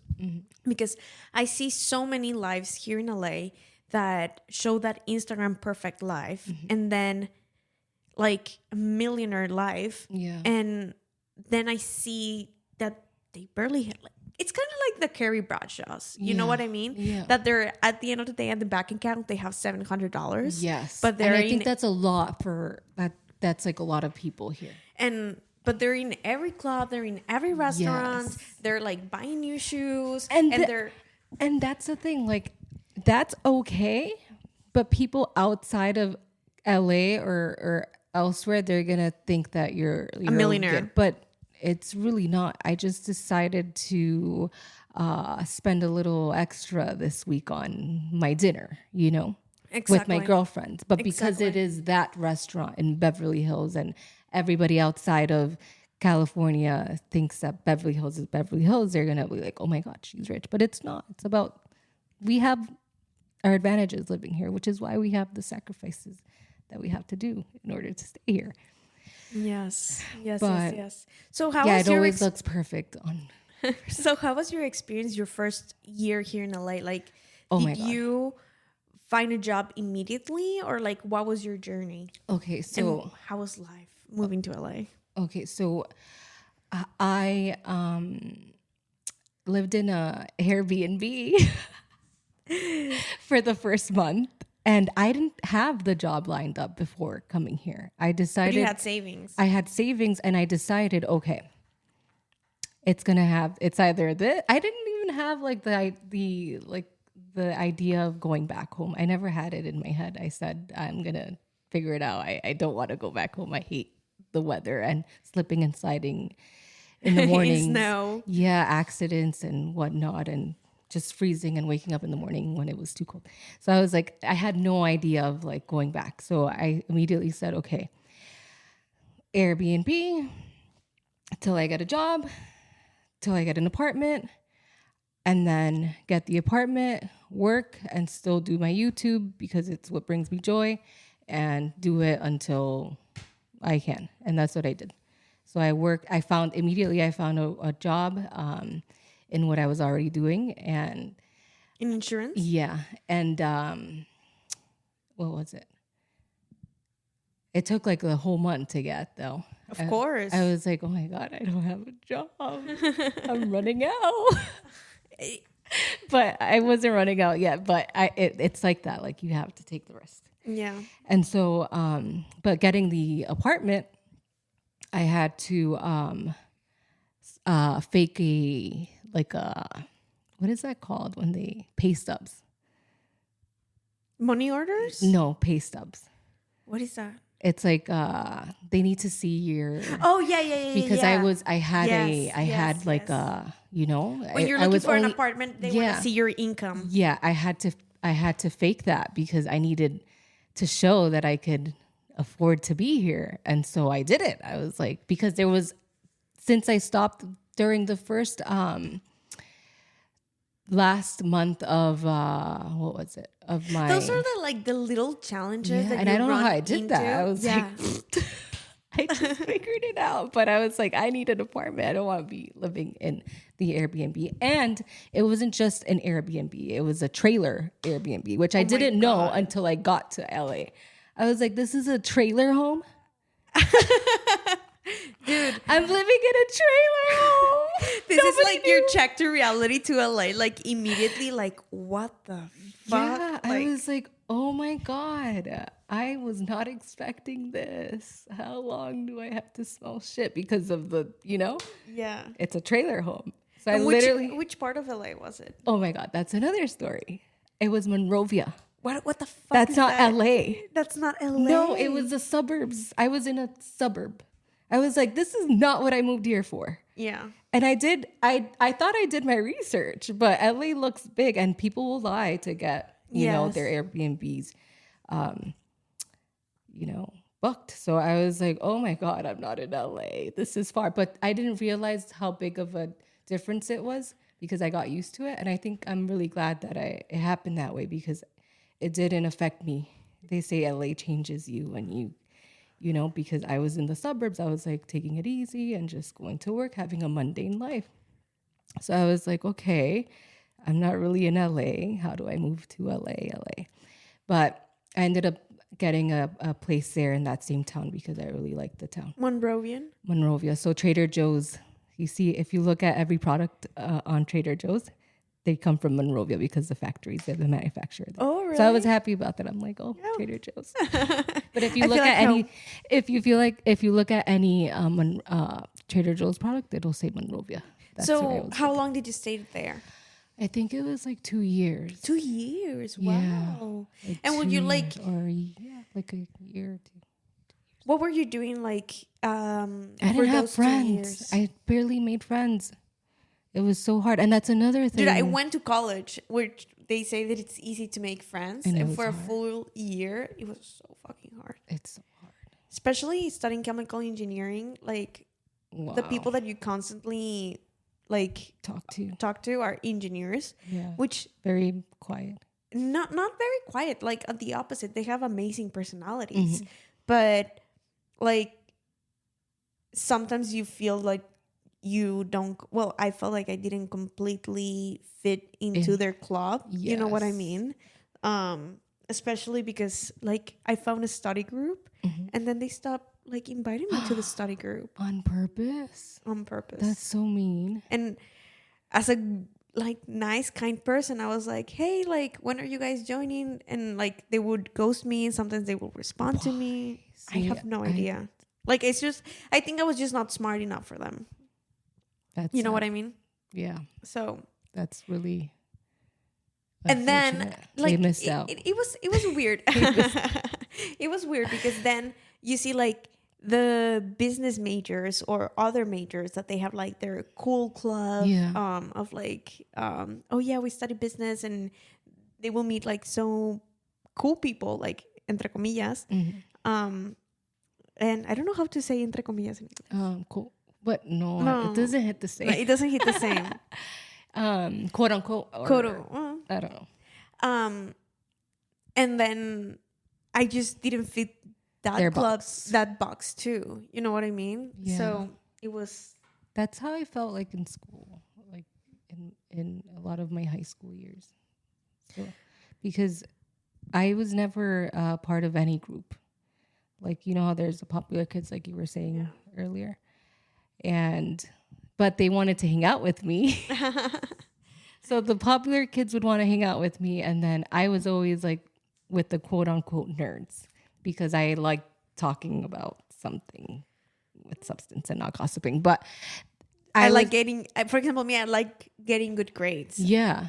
I was just that girl. I like but it was receiving the validation of my work. Yeah. But I would get along with everybody.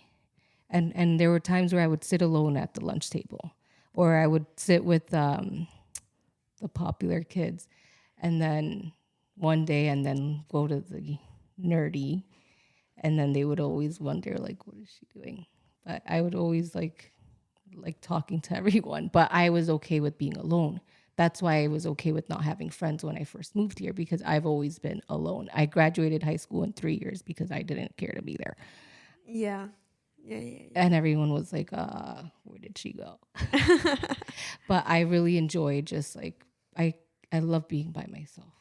But I feel like that's where you grow a lot. Yes. Like you truly find who you are because the more you belong to a club, the more you are shaped by the club, which is great for depending on your mission and your purpose.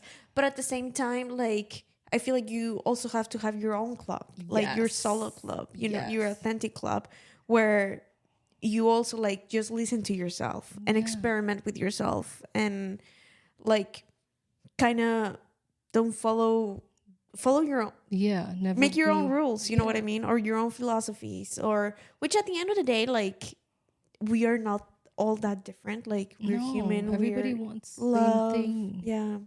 Love, freedom. Yes, to feel good doing what they're doing. Purpose. And yes, that's the most important, purpose and having a good sense of like community.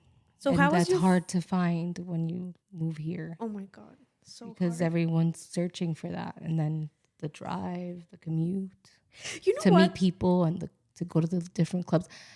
Signing up to different clubs, like that's a good way to meet people. Yes, 100%.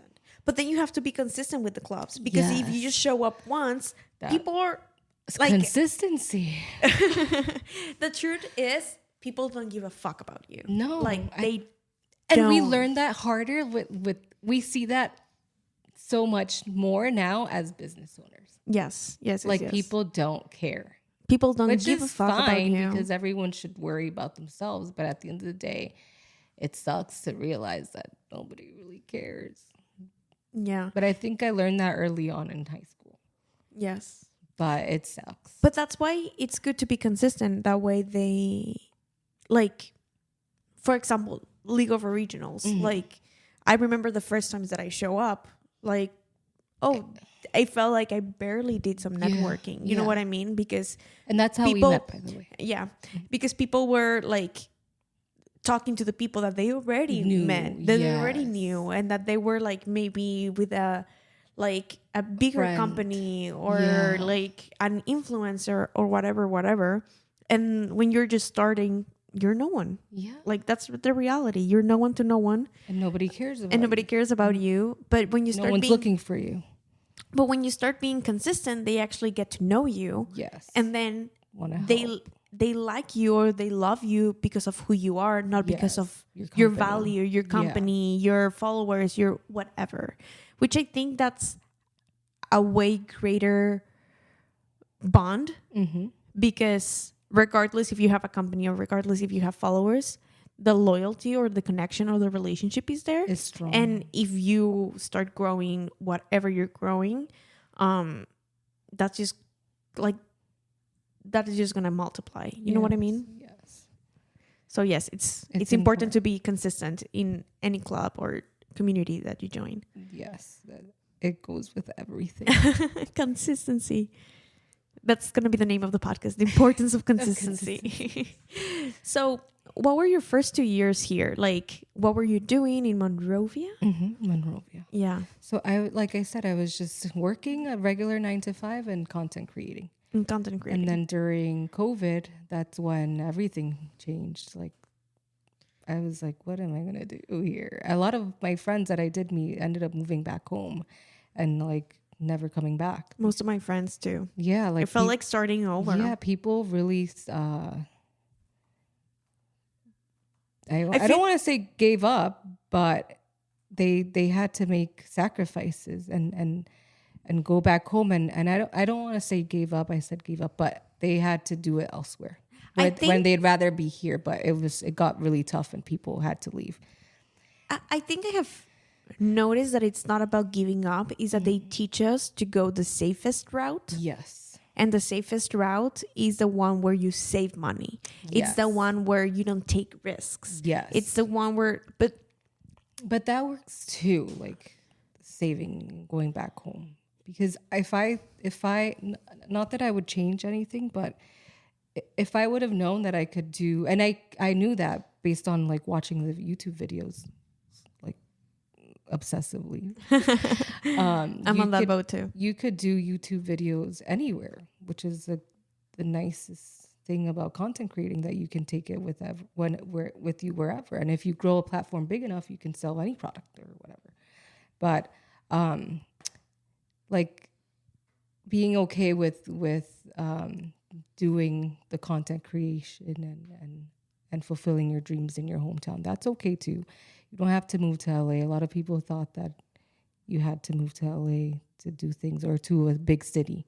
You don't have to, but you sure make a lot of good connections that will help or find you. inspiration or find people that align with what you're doing. Or just more like-minded people. Yeah. Because even if you're not here to do content creating or you're just a young adult wondering what to do with your life, you put yourself in a situation. It's like college where you can discuss new ideas and new environments. Because you're in a new environment, you get a different view of the world. Fresh, like, breath of inspiration. Yes. And so, like, being able to look back and say, oh, I could have just done this at home and good, like I was doing, and saved a lot more money. But what about the good people that I've met and the growth, the life, and to see like Hollywood for what it is. Yeah, like I've met so many actors and actresses that have been in nice movies and whatnot, and they're just regular people. They are, and they just blow up because of their consistency, or they just met the right person at the right coffee shop. And the first time I met a celebrity, I was like, well, this is my life. Like I just ran into, I forgot her name, but she was in The Fosters. I have not seen that show, but I forget her name, but she was so cute. I was in the Target in Burbank. And you see them in the most random places. Yeah. And everyone's like, who have you seen? I'm like, I don't know. I probably don't even know who I've seen. And I've probably been somewhere when I don't realize it, because everyone's just a normal person here. It is. But like, that was cool. I was like leaving the stall, and then she was like, you're pretty. And I was like, you're pretty too. And I think I've seen you somewhere, but I wasn't sure. And then she was like, yeah. And I'm like, oh my God, I love that show. And then we had a conversation. But like, that's what leaving and taking a risk is. Yeah. No, I putting feel like yourself in different situations. I feel like at the end of the day, you have to make a decision. Like, do I want to risk it and experience something new, or do you want to go the safe route and feel comfortable having money in my bank account?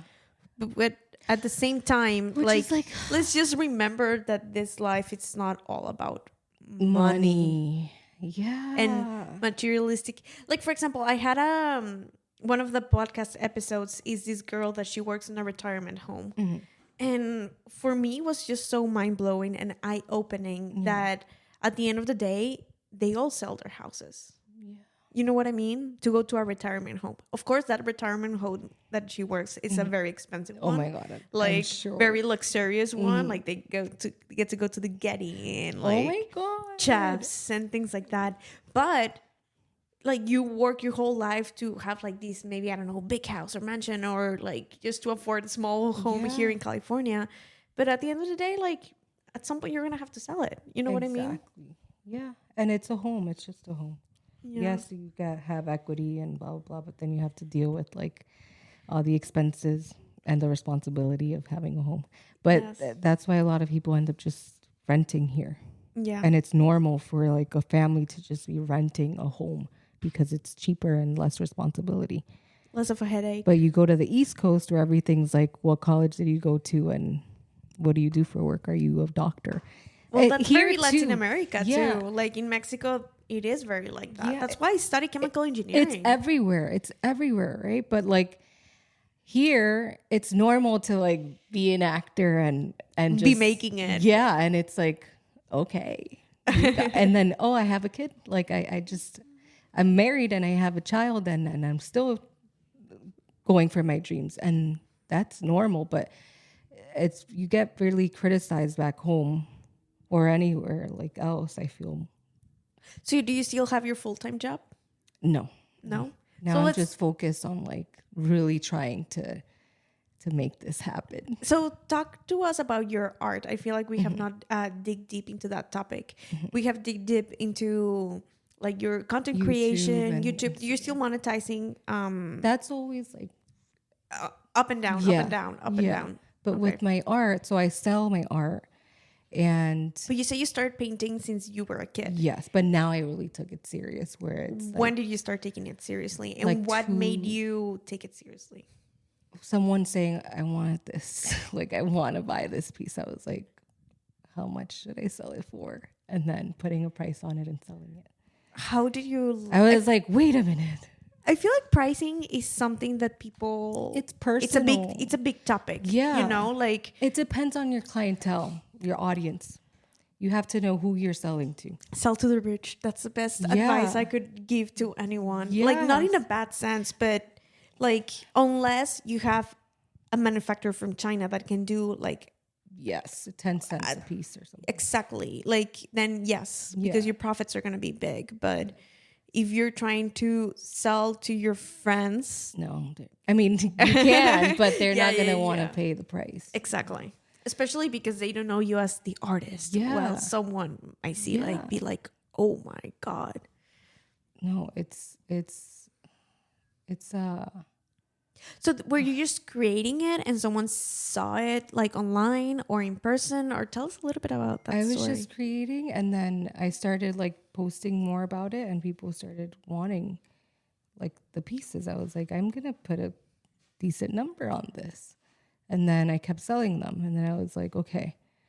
What was a decent number? Can our audience know that this is about building our dreams? Yes. So I feel like, again, those little details are the ones that help us like understand what it's like. Like, what was your maybe your mentality or like your growth process on putting a price on your art?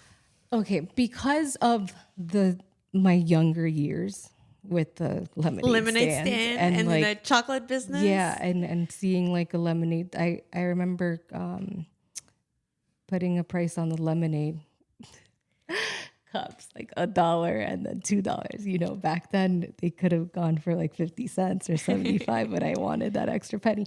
I mean, yes. I mean, quarter, if you think about it, like, I was like, if you go from $1 to $2, it's like, hey, you increased it by like 100%. Yeah. What the fuck? Yeah. You know?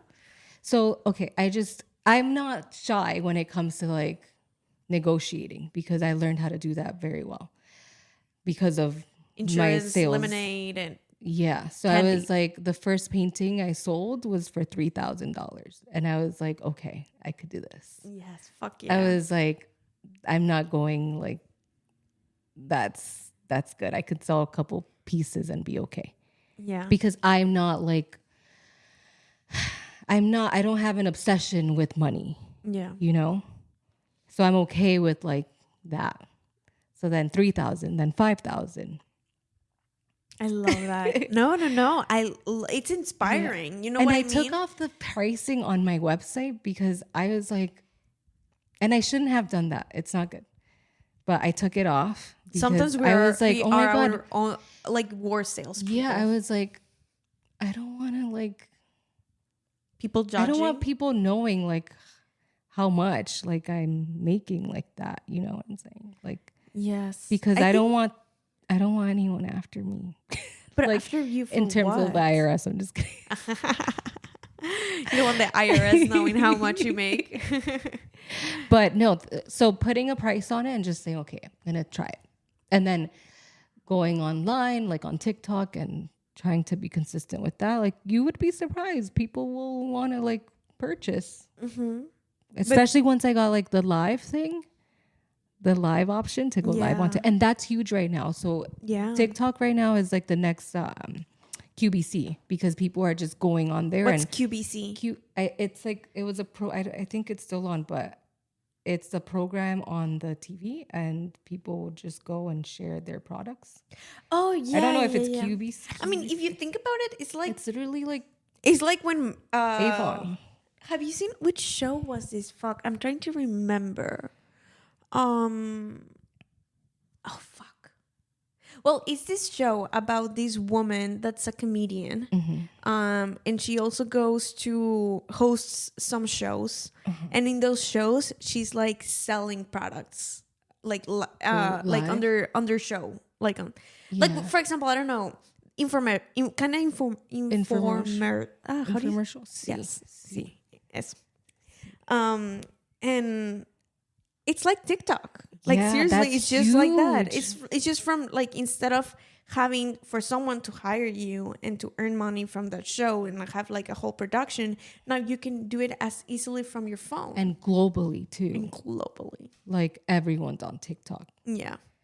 But yeah, that's a good thing to do. Like a lot of products. I think I have not seen your TikTok account. So I get embarrassed still. Oh my God. I really do. Why? Because It's part of your story, though. I struggle with like I still struggle with whether I want to be like online. I'm still online. Yeah, but yeah. I've always had this. You're like one step in, one step out, one step in, one step out. Which is good and not good because it keeps me like. It's your own limit. It keeps me like how do I explain it? No, it keeps me like aware of what it is I want in life. Yeah. By not being too caught up with social media, because when I didn't enjoy it. So I'm always like, I don't want to like, you know. Yeah. Well, the way I view right now social media, it's like this, again, I'm going to keep going through the stock market philosophy, but every single post that you do is like investing $1 more into a stock, you know, because it's a higher chance of getting a return. Yeah. It's a higher chance of people seeing it. And it's a gamble. They call it the lottery. It's not that much of a gamble if you know the clarity of your product and who you are and everything, you know. Like, for example, the stock market feels like a gamble if you don't know the company, if you have not done your research about buying that stock, you know what I mean. So it does feel like a gamble. But if you know the company, if you have seen like the past 5 years, how they have done, what's their growth, like all of that, you're like, fuck yes, I'm like gonna invest in this company, you know. So, and if you go into your stock, like even though you invested in a good company, if you go daily to see it, you're gonna, if your mood depends of it goes up and down, then you're relating it a lot to the validation instead of seeing like through the journey that it's going through. Yes. So, but the way I see it too, it's like every time it goes down, it doesn't matter because it shows, it's a real feedback to the company about things that they need to change to keep going up. Yes. You know what I mean? So for example, I started investing in 2019. And at the beginning, I was that type of girl that will go into my stocks and see it like go up, down, and get like anxiety from it.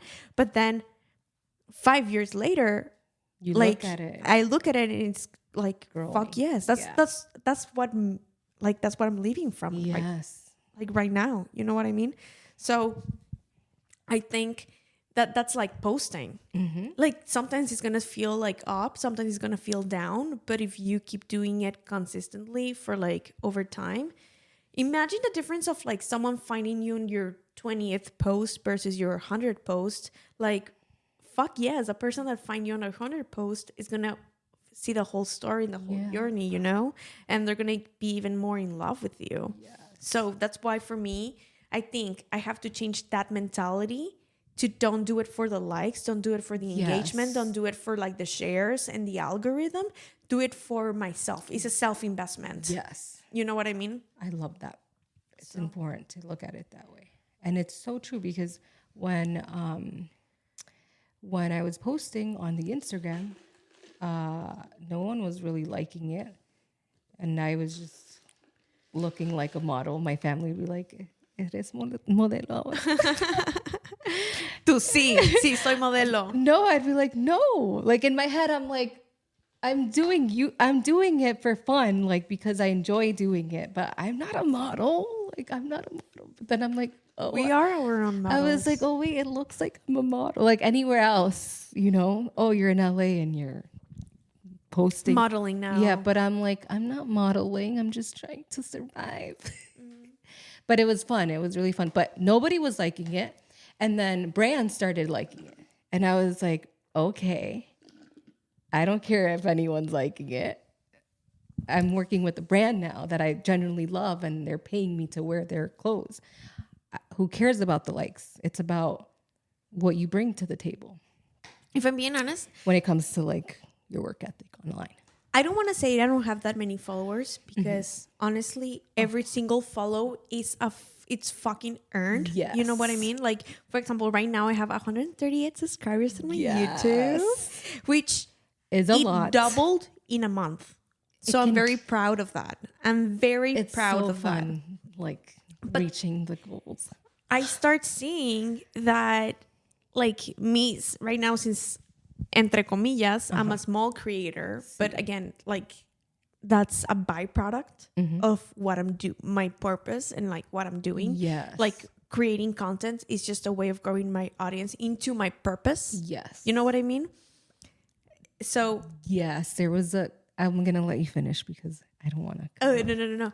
So I start seeing like, oh my God, that person liked my YouTube video. Now follow me on Instagram. Yes. Now she's watching my stories. Yep. She's liking them. She's loving them. Like now I start seeing like, wow, for someone like they're actually admiring my journey on my day to day. Yes. And they love you. Exactly. So for me, that's way more valuable than getting 100 virality. Yeah. You know what I mean? Yes. And a lot of brands and people prefer smaller creators because that's what it's all about, your journey. I think that's what's the most fun, seeing your journey. I kind of stepped away from sharing my journey a little bit. And I feel like I stopped being as vulnerable as I used to be online because I went through some things. But it's so important to be authentic and really share your story, like you're saying. But because building a community is really important. Well, but it's hard. But sometimes it's hard, and life gets in the way, and you're like, I don't want to share my life with like really truly. And that's what my audience loved about me. But I know there's a how do you explain like no rechazo, pero rejection? There's not a rejection, but there's like a imposter syndrome? No, but that's another thing, imposter syndrome. But this was like how do I explain this? And I feel like a Spanish word is there. I just can't remember it. You know what? There's a distance between my audience and me right now, like on YouTube, because I stopped sharing and being as vulnerable as I once was. Well, maybe there's a distance because there's a distance with yourself. Yes, that's a good point. Like for example, there's days where right now I'm creating my own show that's called Construyendo mi Destino on YouTube, where I post a video every day from Monday to Friday. The consistency. Yes. But last week I was not consistent with it because I was going through a burnout phase. Which I'm proud because it's my first YouTube burnout phase. Yes. Which means that you're growing. Yes. You know? And you're working. That I'm working. Yes. Exactly. You should be proud of yourself for that burnout. An empowerment talk. But it feels that I'm working. But then I start like through that burnout phase, I started seeing like, fuck, I thought I was consistent. You're hard on yourself. I was being very hard on myself, which is like digging your own grave. And then you have to get yourself out of that grave. Yes. You know what I mean? And like actually be like, fuck that, brush it off. Yep, and I'm not going to tell myself that I'm not consistent. I'm going to keep going. And now that's when you have to be kind to yourself. Yes. And and that's what I meant. Like maybe there's a distance with yourself. I think you're right. I mean, I don't know if there's a distance between like how, like I feel right now, I feel like this is crazy because it just happened like this last week. I feel like a rebirth. Yes. I feel like me when I was in COVID, like during COVID, like I feel like life is looking bright again for some reason. Yeah. I don't know if it's the ending of the year or what, but like I feel like more myself now. But I like the struggle I have with like showing up authentically online has to do with just I feel like as we get older, we get jaded through life. What's jaded? Jaded is like when you, I don't know what's a good Example? yeah, but like when you're, it's like adolescence and Figuring out who you are as an adult. or seeing the world for what it is, like the dark Oh. parts of it. I was like, oh shit, this is a reality of life as an adult. Like, Yeah. it's like when you open your, when you're what is it called? Not your third eye, but when you hit like a certain age, you kind of your How old are you? 27. 27. Okay. Yeah. When you hit a certain age, you like, what is it called? What is it called when you're Well, you have to when like, you're your 20s are one of your hardest. yes, finding yourself Yes. and trying different things until you get things done, but trying to be consistent while doing it. Well, you have to understand, like, it's a lot of experimentation. And in that Yes. experimentation, you're going to get closer to the result that you want to see. But at the same time, you can feel very distant because Yes. you're like, fuck, it took all this way, like all this effort to just get this answer or this result. Like, is it going to take me like more Years. to And multiply it? Yeah. But then you start realizing, like, okay, Gotta it's enjoy it. exponential. Mhm. You know what I mean? So I think it's about, as you say, find a way to enjoy your day to day. Yes, and The the way- mundane. And yes, that way you don't go crazy about results. Yes. Because life is not about results. No. Like, results are a byproduct of your day to day. You know what I mean?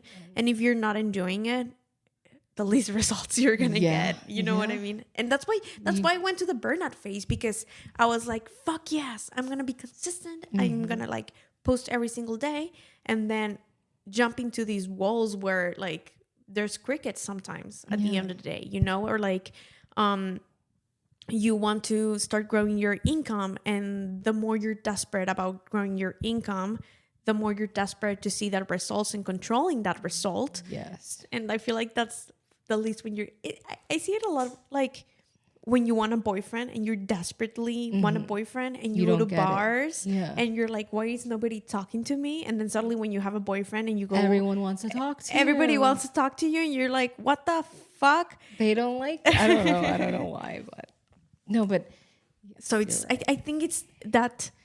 And I realized that I was very desperate for the result, very desperate for the money, because I'm in that phase where I'm living for my savings right now, which is going to change. Yeah, you and know, which that's is changing. a blessing. You have to look at it as in I was able to Save money, control myself and save money, and I worked for that money in my savings account. I shouldn't be mad about it. I should be proud that I was able to have some sort of discipline, which is another thing, discipline, and put that aside in order for you to live the life that you're living. But sometimes we take it for granted, because then we're like, okay, I'm a struggling. You see it as the other thing. side of the coin. Yeah. But then if you look at it, you'd still be complaining if you were sitting at that 9 to 5 saying, I wish I had the time to do what you're doing now. So you're always going to want what you don't have. And that's why you have to enjoy the grass present. is going to look greener on the other side. Yeah. Which there's these scientific research or blah, blah, blah, that effectively the grass looks greener on the other side because of the way the light reflects on the grass. Really? Yes. So if you're standing on your own grass, the grass is greener? Yes, the grass is 100% going to look greener on your neighbors. Of course, if they have a fucked up grass. No, but like just that made me. So you always have to water your own plant. Like Yes. water yourself. And Yes. be happy and full of gratitude. But where were we? So when did you decide to make that jump into like, fuck this, I'm going to sell my art? When you sold your first piece, you were still in your 9 to 5. So like I said, I've had a lot of different side hustles. Like I'm willing to try something from scratch and make something from it and move on to the next thing. which is good and bad because you want to stay disciplined in everything that you do, right? But in your 20s, you kind of feel lost and you're like, okay, what do I do? Right? So you're like trying different things. And at the time, like since I was a kid, I've been trying different things until I really see what it is that I like. And it's never too late to change your mind and say, hey, I want to do this instead. Yeah. I tried it. I don't like it. I'm moving on to something else. So that's kind of what I've done. I got into the real estate industry as well. And I started a management company, like an Airbnb management company. And I did that for a while. So that was like really... It was a learning experience. It was a learning experience. And that's what really made me believe in myself. Because at the time I did it because I didn't know what else to do. So I was like, and I met people because of the real estate industry and the insurance industry that were willing to say, hey, I have this property. Can you manage it for me? I was like, holy shit, like you can make a lot of money just putting a property up on Airbnb and making residual income if you know how to make it so that you don't have to do anything, which is what's the term? There's a term for it, an Airbnb term. You can I forget the term, but where you don't have to do anything, you don't have to manage it if you properly. I forgot the term, but you know what I mean. Yeah. So I was like, okay, I can believe in myself and say, no matter what you set your mind to, you're able to make money. And I was making money. I was like, oh my God, this is great. Like you could really take this and blow and like do it anywhere. Yeah. And I was like, okay, wait a minute. Is this what I want to do? I was like, that reality check with yourself again. Yeah. And I said, no. I said, no, I don't want to do this. And then people look at but that's bravery. That's courage. And people look at you and they're like, why you don't want to make money? Yeah. Why don't you want to make, like, why aren't you a millionaire yet? Like, why don't you do it? It was making you money, right? Yeah.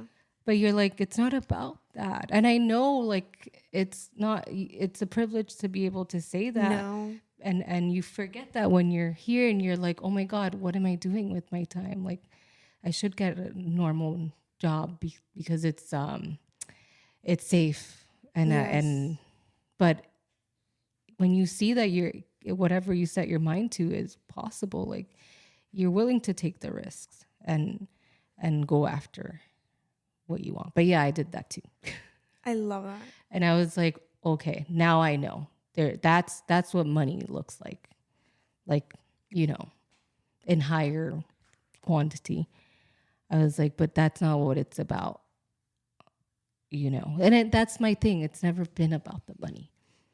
It's a byproduct. Yeah. So I'm just like, and then people say, okay, Nash, I remember in the beginning when I was really doing posting on Instagram. And because I was posting on Instagram, everyone was like, oh, you're a content creator. You want to be a content creator. I'm like, no, I just want to be able to post YouTube videos and like, you know, enjoy myself and enjoy like my life because I want to look back at it and whatnot. It's never been about like showing off or like thing. It's been about helping people, encouraging and motivating people to really do what you want in your life with your life and your time while staying true to yourself and helping others. But they would say, okay, you don't like it. You don't like posting on YouTube, on Instagram, but it's making you money. You should just keep doing it until you're able to do what you want. It's a start. And that makes a lot of sense. It's like having a regular 9-to-5 and then leaving it until you can afford to do so. But I don't like following the rules, and I'm willing to like be broke for a little bit and make it back.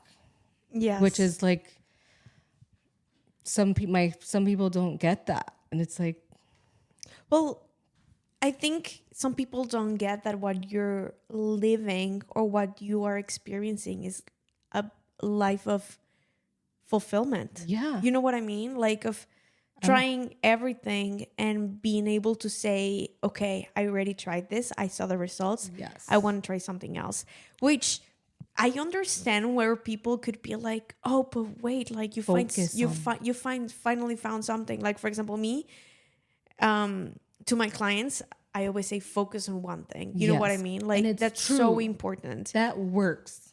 But like, I will never tell you to focus on something that it's not fulfilling you. Yeah. You know what I mean? Because at the end of the day, you're just losing your time. Yeah. And people will say like, oh, that's your problem. You're inconsistent. But I always say this to my little cousins that ask me, I don't know what to do with my life. I don't like college, or I don't know like why I'm doing this. I'm like, it's okay. It's okay. You're going to try new things, and that's how you're going to figure out what it is that you want to do in life. Yes. Because you can't know what you want to do in life if you've never tried it. You don't know what's out there. So, and I know it's hard, especially if you're like depending on people, but you have to take the risk. Like, you have to sacrifice, and everybody has their own sacrifices. Yes. So, yeah, that's my struggle. Like, and I feel like I found it. How do you feel about art? Like, do you finally found something that I love? That you're gonna that you love and that you want to be consistent with, or do you think you still have to experiment a little bit more? That's the beauty about art, because for me, it's like I can choose to get up and paint whenever I want. It depends on how I'm feeling, you know? Yeah. And I think it's not about like, oh, I have to do 15 pieces this month. And if you're an artist, then you know, like, no one can tell you how to feel or how to live your life. That's what when to start painting, or when to stop, leave the brush. Most artists are not successful at all, and that's why they're artists, because they don't care about that kind of success. And that's like actors. They're willing to like never make it because they genuinely enjoy what they do, and so it's selfish. But who else is gonna live your life for you? Your mother, your father, like, they're not gonna live your life. They're when they're dead. Like, you have to live for yourself. And so, like, it's okay to take the burden of not making enough or getting into debt, or I don't know. I'm not encouraging debt, but I'm saying no. If you want to fulfill your dreams, you have to go after. But for now, art is what I feel like I could do that till I die, because who is anyone to tell me that art is nothing? Like, art is what you make it. Life is what you make it. So I don't know. And tell us a little bit, like, how do you describe your art? Mm-hmm. Just since this is a podcast, that way, like, people can kind of paint a picture of what your art is. And second question, which we can follow up after you respond the first one, is how did you start selling your art? I know that you have a big experience in sales, and I feel like word of mouth. So my art is abstract art, and my medium is oil and acrylic. Okay. But it's very abstract. And I don't like explaining my art, because that's the reason why I paint, because I'm not good with expressing myself, my feelings. I can talk a lot. Anyone can sit and talk a lot. But when it comes to my feelings deep down, it's hard for me to be vulnerable.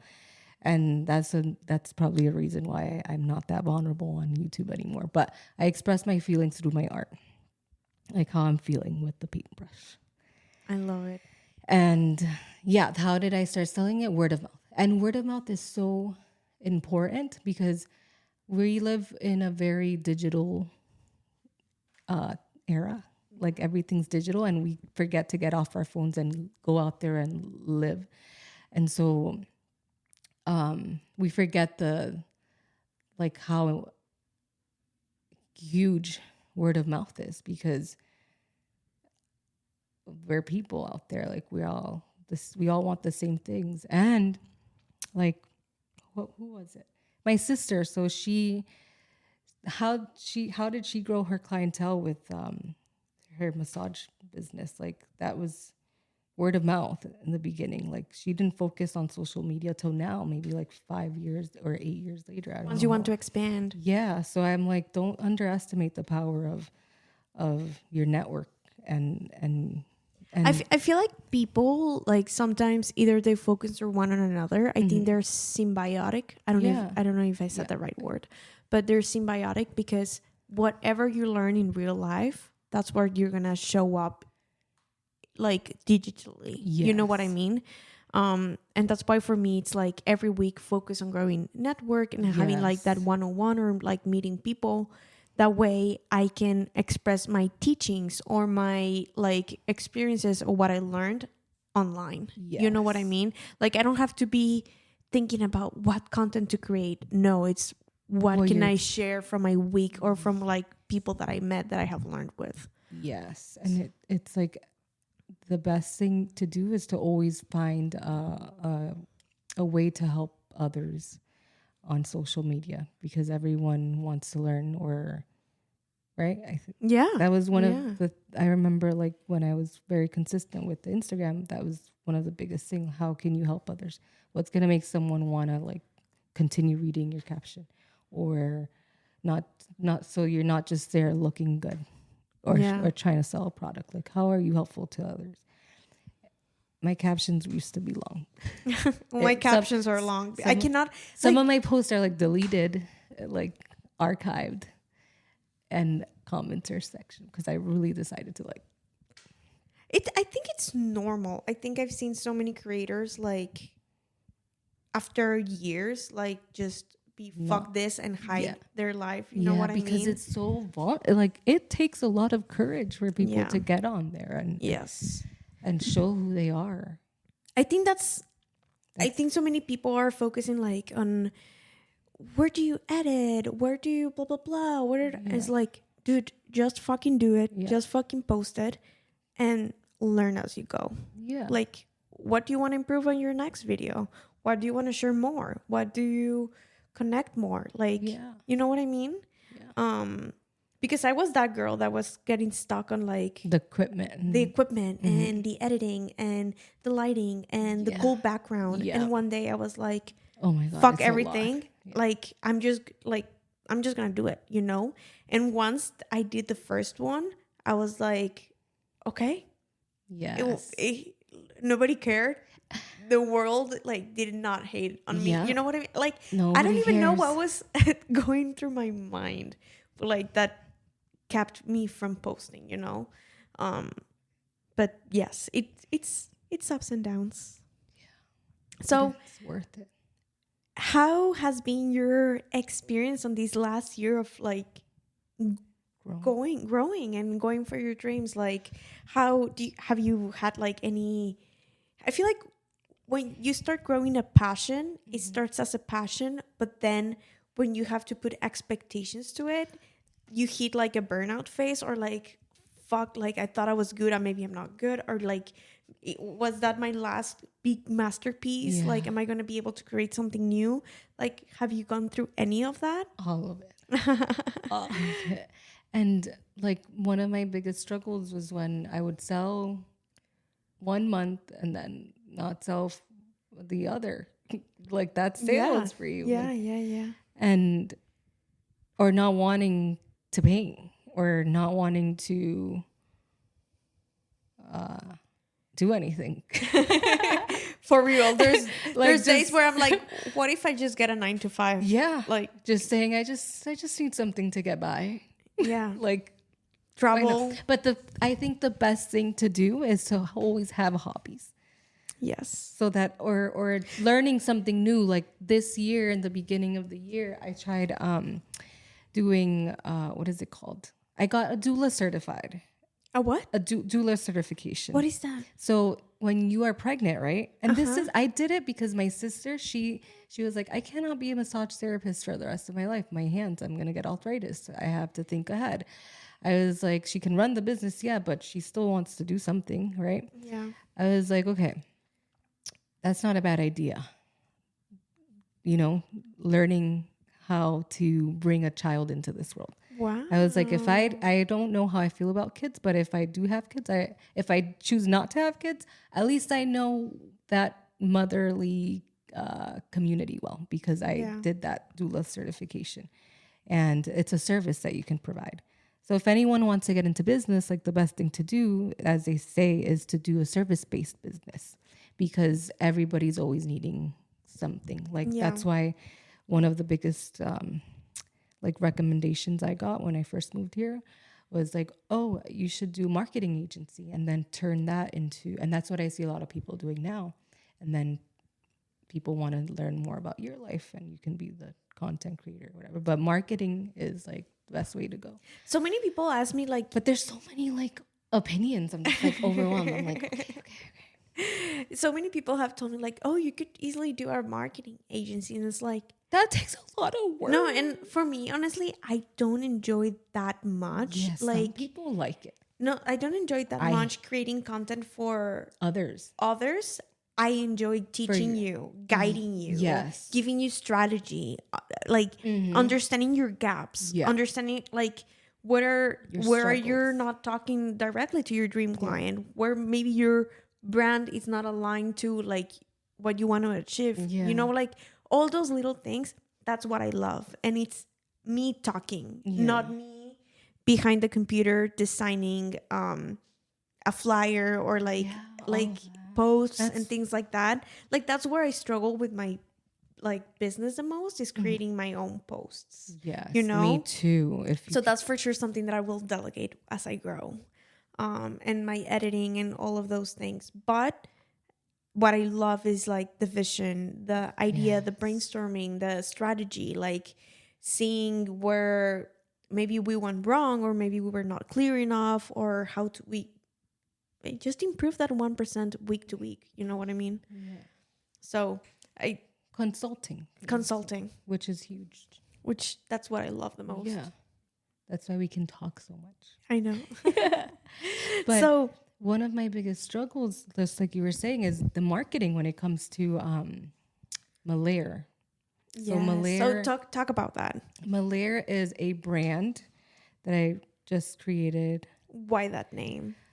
So the company I had before for the property management was Realm. It was like, you know, being in your own world, Realm. So I decided to do Malaire.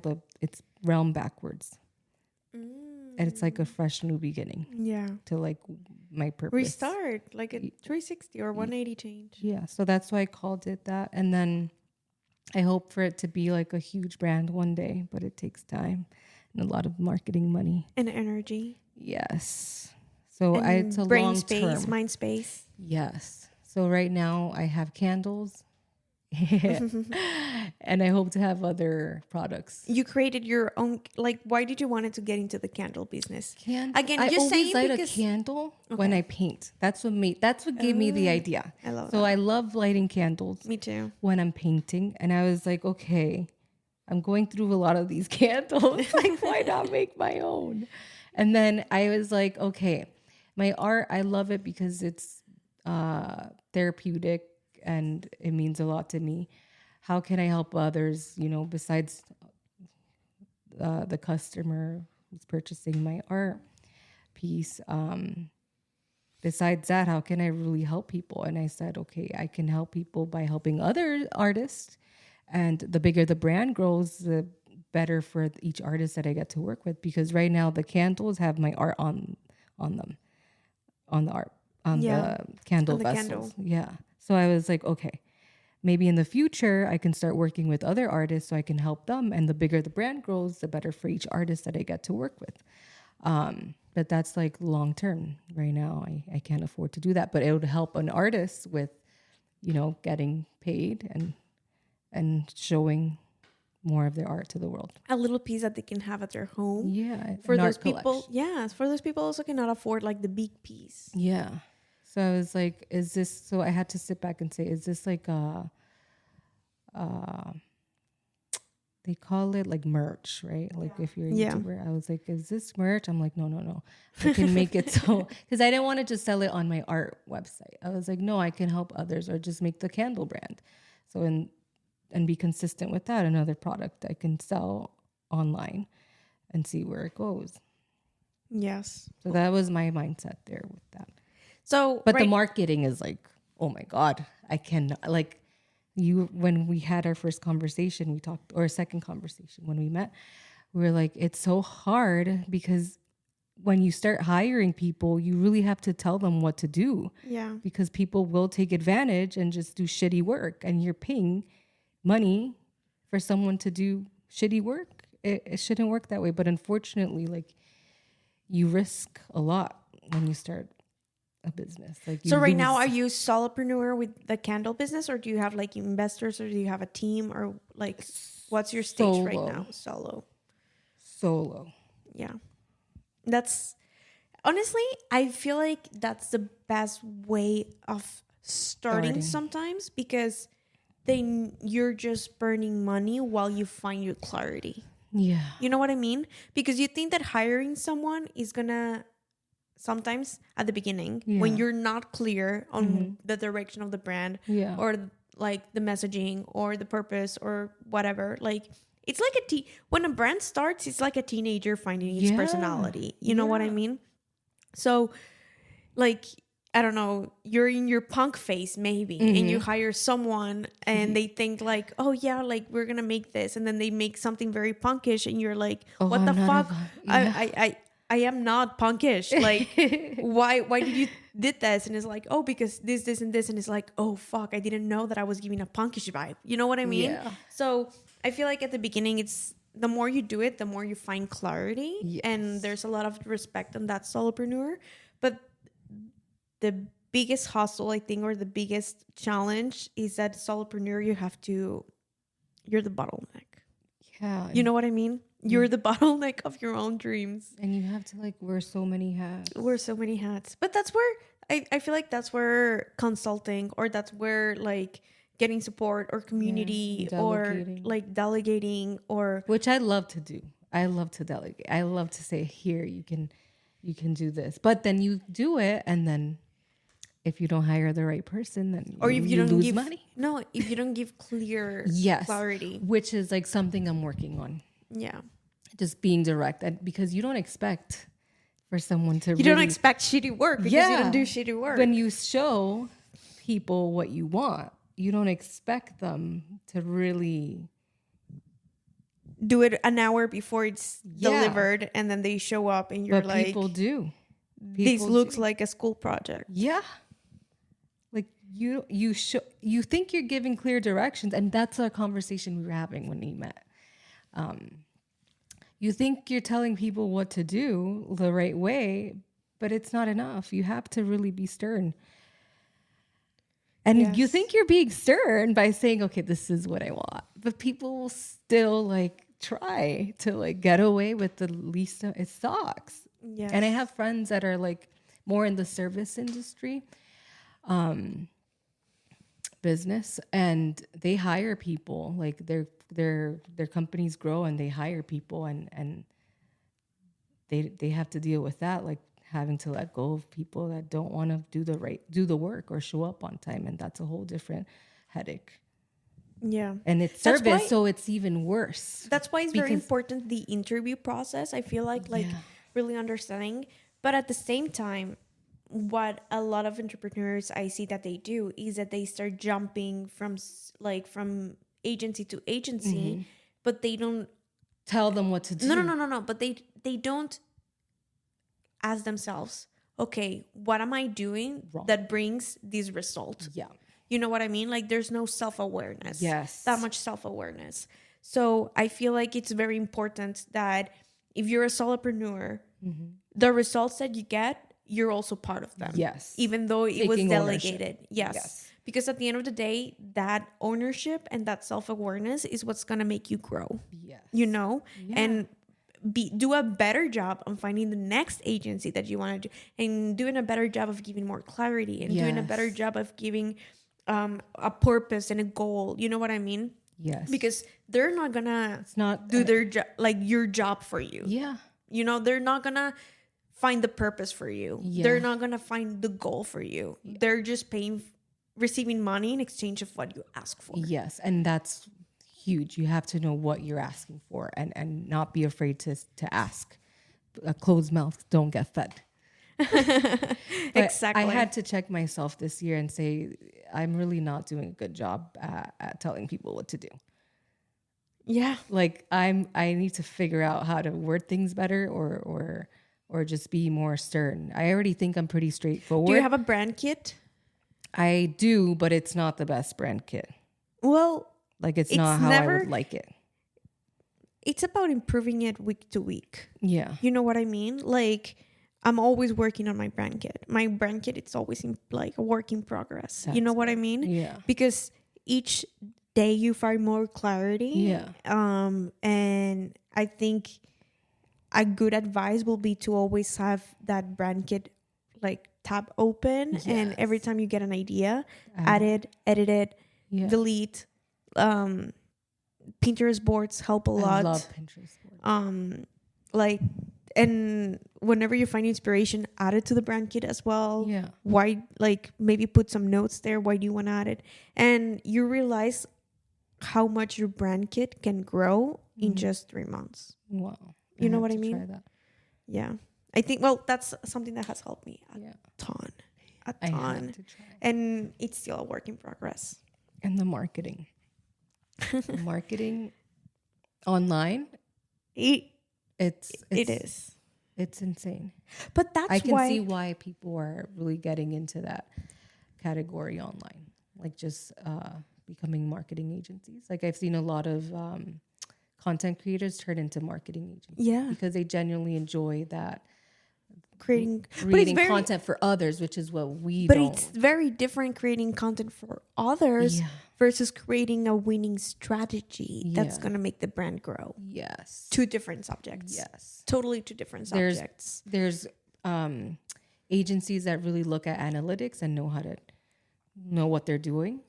And there's just posting creative like content creation, which is cool. And like I think it's just, you have to find a team that has both, or you have to find like two people that know both aspects and knows how to work together. You know what I mean?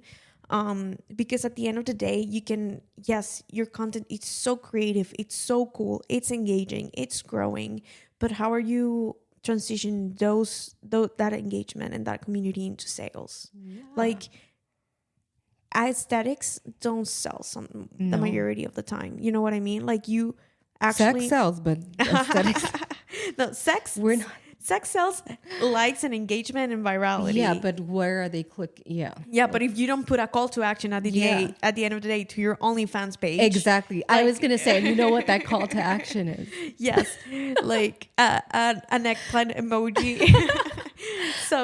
There's so much spam with that. Like I'm sure they have a whole agency. Spam. The other day I saw this OnlyFans account put like a, how do you call it? Like a banner? A banner on the street. Like with her OnlyFans account. No way. And I was like, the things you see in LA. Oh my God. But I mean, and the people that she's growing her business. No, she is growing her business. You can never judge. You can never judge. Like, you get it how you get it. Respect to that. That's marketing. That takes a lot of work. If you were to do that, you have to market yourself. That takes a lot of courage. So I don't shame people for having to do what they have to do. I've met some interesting people in LA, and you can't judge. You can't judge, and that's a struggle. Yeah, but that's why I feel like you always have to wear the student hat and see, like, what can I learn from? There's something to learn from everyone. Yeah. Everyone. Every single person. It can be kindness from the randomest person that you can. It can be positivity. Yes. It can be adversity. It can be resilience. It can be like, I always try to learn something from someone. It's important to always have an open mind. Well, It's been 2.5 hours. I And told we you. could You keep asked me at the going. beginning. We could keep going. But any advice? Like, honestly, I love how your journey, it's about experimentation and staying true to yourself. I love that you are very self-aware. I love that you understand like the mentality that it takes to grow, and that you're going here for the long game. Yes. And you're not here for again, I'm not against jumping on trends. Like, because jumping on trends helps your business. Yeah. Jumping on trends helps you to like Yeah. grow. And also there are trends that are fun. Yeah, That and you, like that you want and to it's jump more in. entertainment. Like And it's more entertainment. Yeah, Exactly. if we switch to going to, if we decide to switch to entertaining, don't judge us. I'm just You follow my OnlyFans account.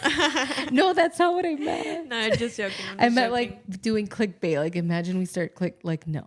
yes. I don't think I But- could do it. I don't think personally I could do it, but But I understand that. Like some people just want to be entertainers, and that's why they lie and prank. But for example, for these podcasts, I do find a way to make people want to Clickbait? click on my podcast, you know? Yes. But not in a way that it's a lie. Yeah. But in a way where it's like, What are they talking about? How can I authentically share the Yes. conversation Yes. and cause curiosity for Yes. people to click, which it's an art itself. Like it's something that you like, I practice it every day. But at the same time, again, it's not like, oh, how, like, I want to make this click worthy. Like, oh, we talked about tits in this spot. Like, no, like, I'm not going to do that. I can Or easily, like OnlyFans. like our OnlyFans opinion, you know, like, no. But that could go viral.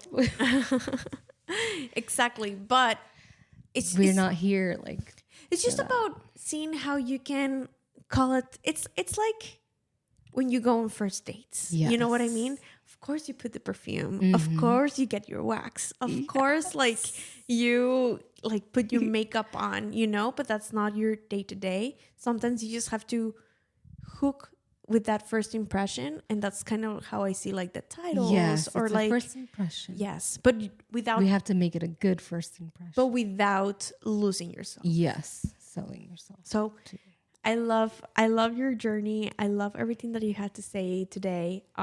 What advice do you could you give to anyone that also wants to experiment in their journey? Like maybe they have so many other passions, and maybe they also have so many skills, and they don't know how to like grow them, or they try it, and at the end of the day, like what advice will you give to those people that wanna also follow a journey like yours? My advice would be to start now. Yes. Today. Yes. Tomorrow. Yesterday. And to never look back. Once you have momentum, you have to keep going, because that helps.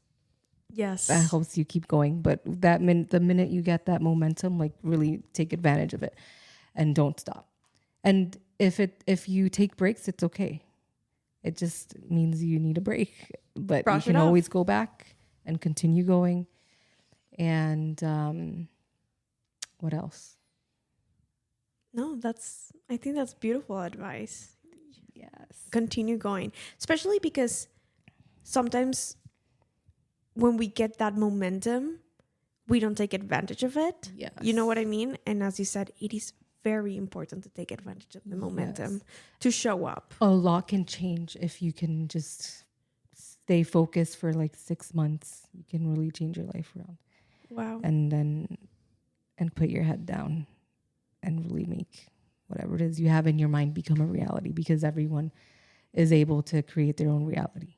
Yes. There's no reason why Michael Jordan was able to become a basketball player and you can't become, but I don't know what I'm saying. But like if he can, like there's no secret, just keep going and don't give up, and just that's my advice. I know it sounds easier said than done, but it's really about consistency. It is. And discipline, most importantly, discipline. I love that you say your struggle with consistency because so many people think like they put themselves in a box where I'm not consistent. Yeah. Like, no, it's okay to accept it. I don't know how to be consistent, but in here you showed up saying like, sometimes I hate consistency, but then also saying like, that's what grows you. So it's on, like, I feel like empathizing with that love-hate relationship with consistency, but I think it's that love-hate relationship with ourselves sometimes. And it's part of the journey. Like, some people are better at being consistent than others, and that's normal. And so you just have to stay in your lane and stay focused and have tunnel vision while being nice and true to yourself. Yes. I love that. Or I'm so happy you came. Me too. And I can't believe. Yes, me too. And I can't believe we met like just on our entrepreneur journey. Like that's the best way of connecting with like-minded people. Yes, because that's another topic that we can start talking about.